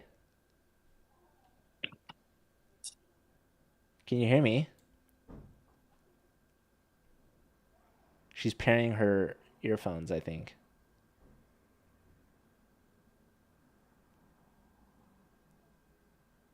Hello. Oh, hello. Hi. Sorry, I was sounding very loud. Sorry. Yeah, Hi. and sorry again for the start. I forgot. No, that's okay. I asked Sam if he could hear me, and he said no, so I guess it wasn't that bad. Yeah, he was in like a different room. He was on the Oh, other. okay. Well, if he heard me from a But different room, that would have been really bad. But no, it's anyways, okay. I was just scared that they were gonna forfeit me, but they didn't. thank God. I would have felt even worse. But No, it's okay. okay, we had a couple questions in the chat. First off, I All think right. I think you played a good game. Your opponent was pretty tough. Uh, Yeah, it was difficult. yeah. So, first question was, how much prep did you have going into this, and when did you leave your prep? I actually expected a Sicilian. Mm. Uh, so So it move was two. kind of what I expected. Yeah. Okay. So, we had another question from Martin asking if at any point you thought that you were winning, and if Um, so, do you think that the time pressure was actually, that's not really what he asked. He asked if time trouble was the main problem in the end. um, No, I think I was on time, but I think when I still had enough time, I just made a mistake when we had to trace on F5. like which split my pawns. I think that was wrong. I should have not allowed that. So I think, and then I started enough time. So I think, yeah, I think that was a mistake. Okay. Well, so I actually think that your time management didn't cost you this game because like we've seen you win games down even worse time. Um, Hmm. you mentioned trading on F5, right? Do you think it was Yeah. how would you have done it differently? I think maybe not Queen F3 because I took away the square of my knight. Mm, And he could force with G5 the trade. So I think I should have played Queen F3 maybe. okay. Did you I think. consider so Queen F3 I think was fine and yes, G5 would force a trade of your knights to F5, but did you consider not trading queens, like taking with the pawn first? Yeah, I thought my E5 pawn would then behind. Yes, but trading with the queen first, the pawn would still like you lost the pawn regardless, right? Yeah, Yeah. yeah. So I think when they play a move like G5, it really weakens their king. So if you just take with the pawn and leave queens on, you have good compensation. Mm, Yeah.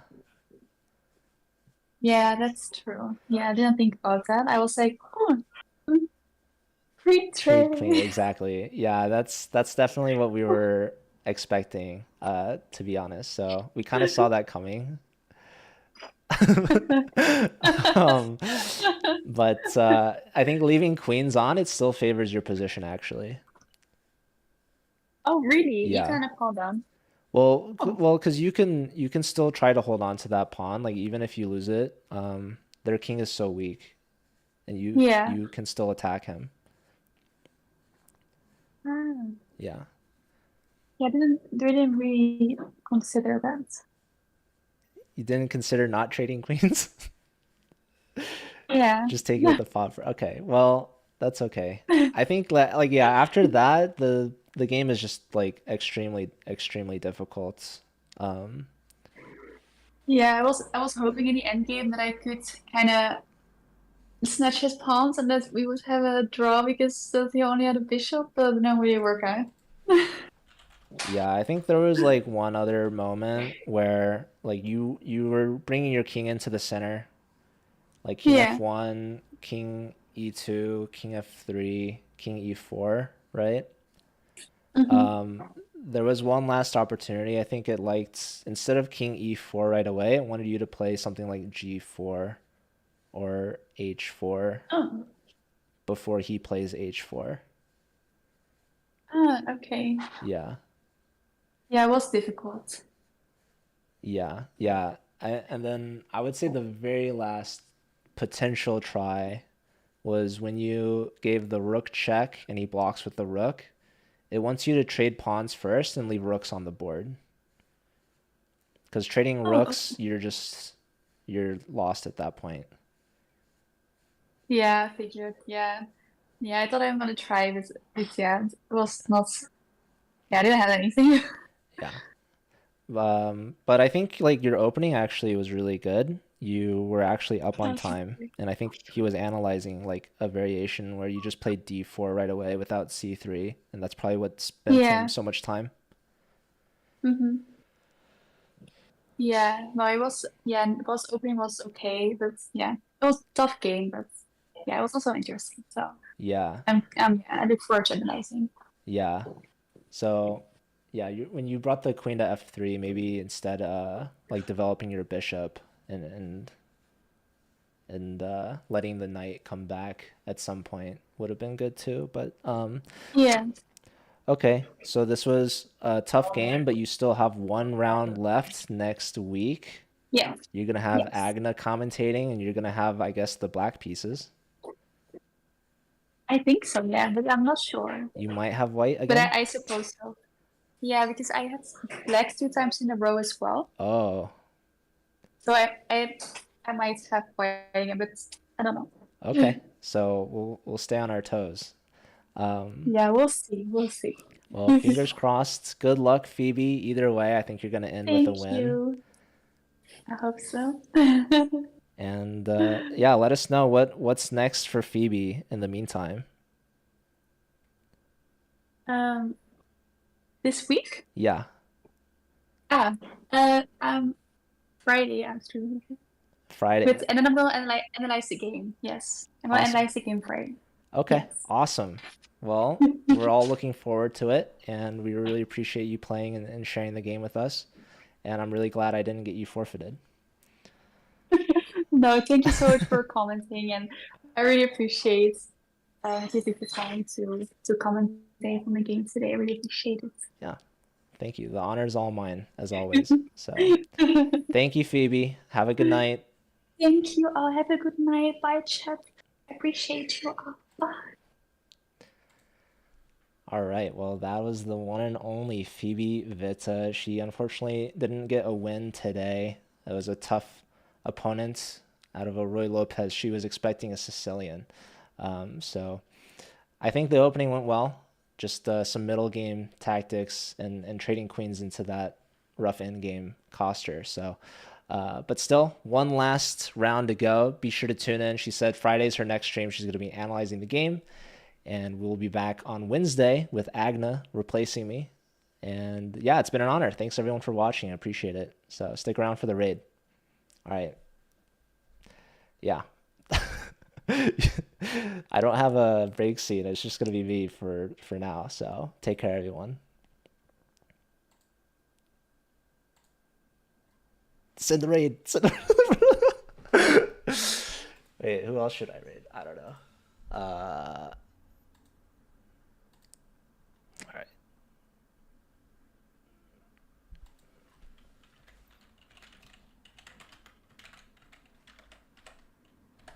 All right. Take care, everyone. Bye. Thanks for being here.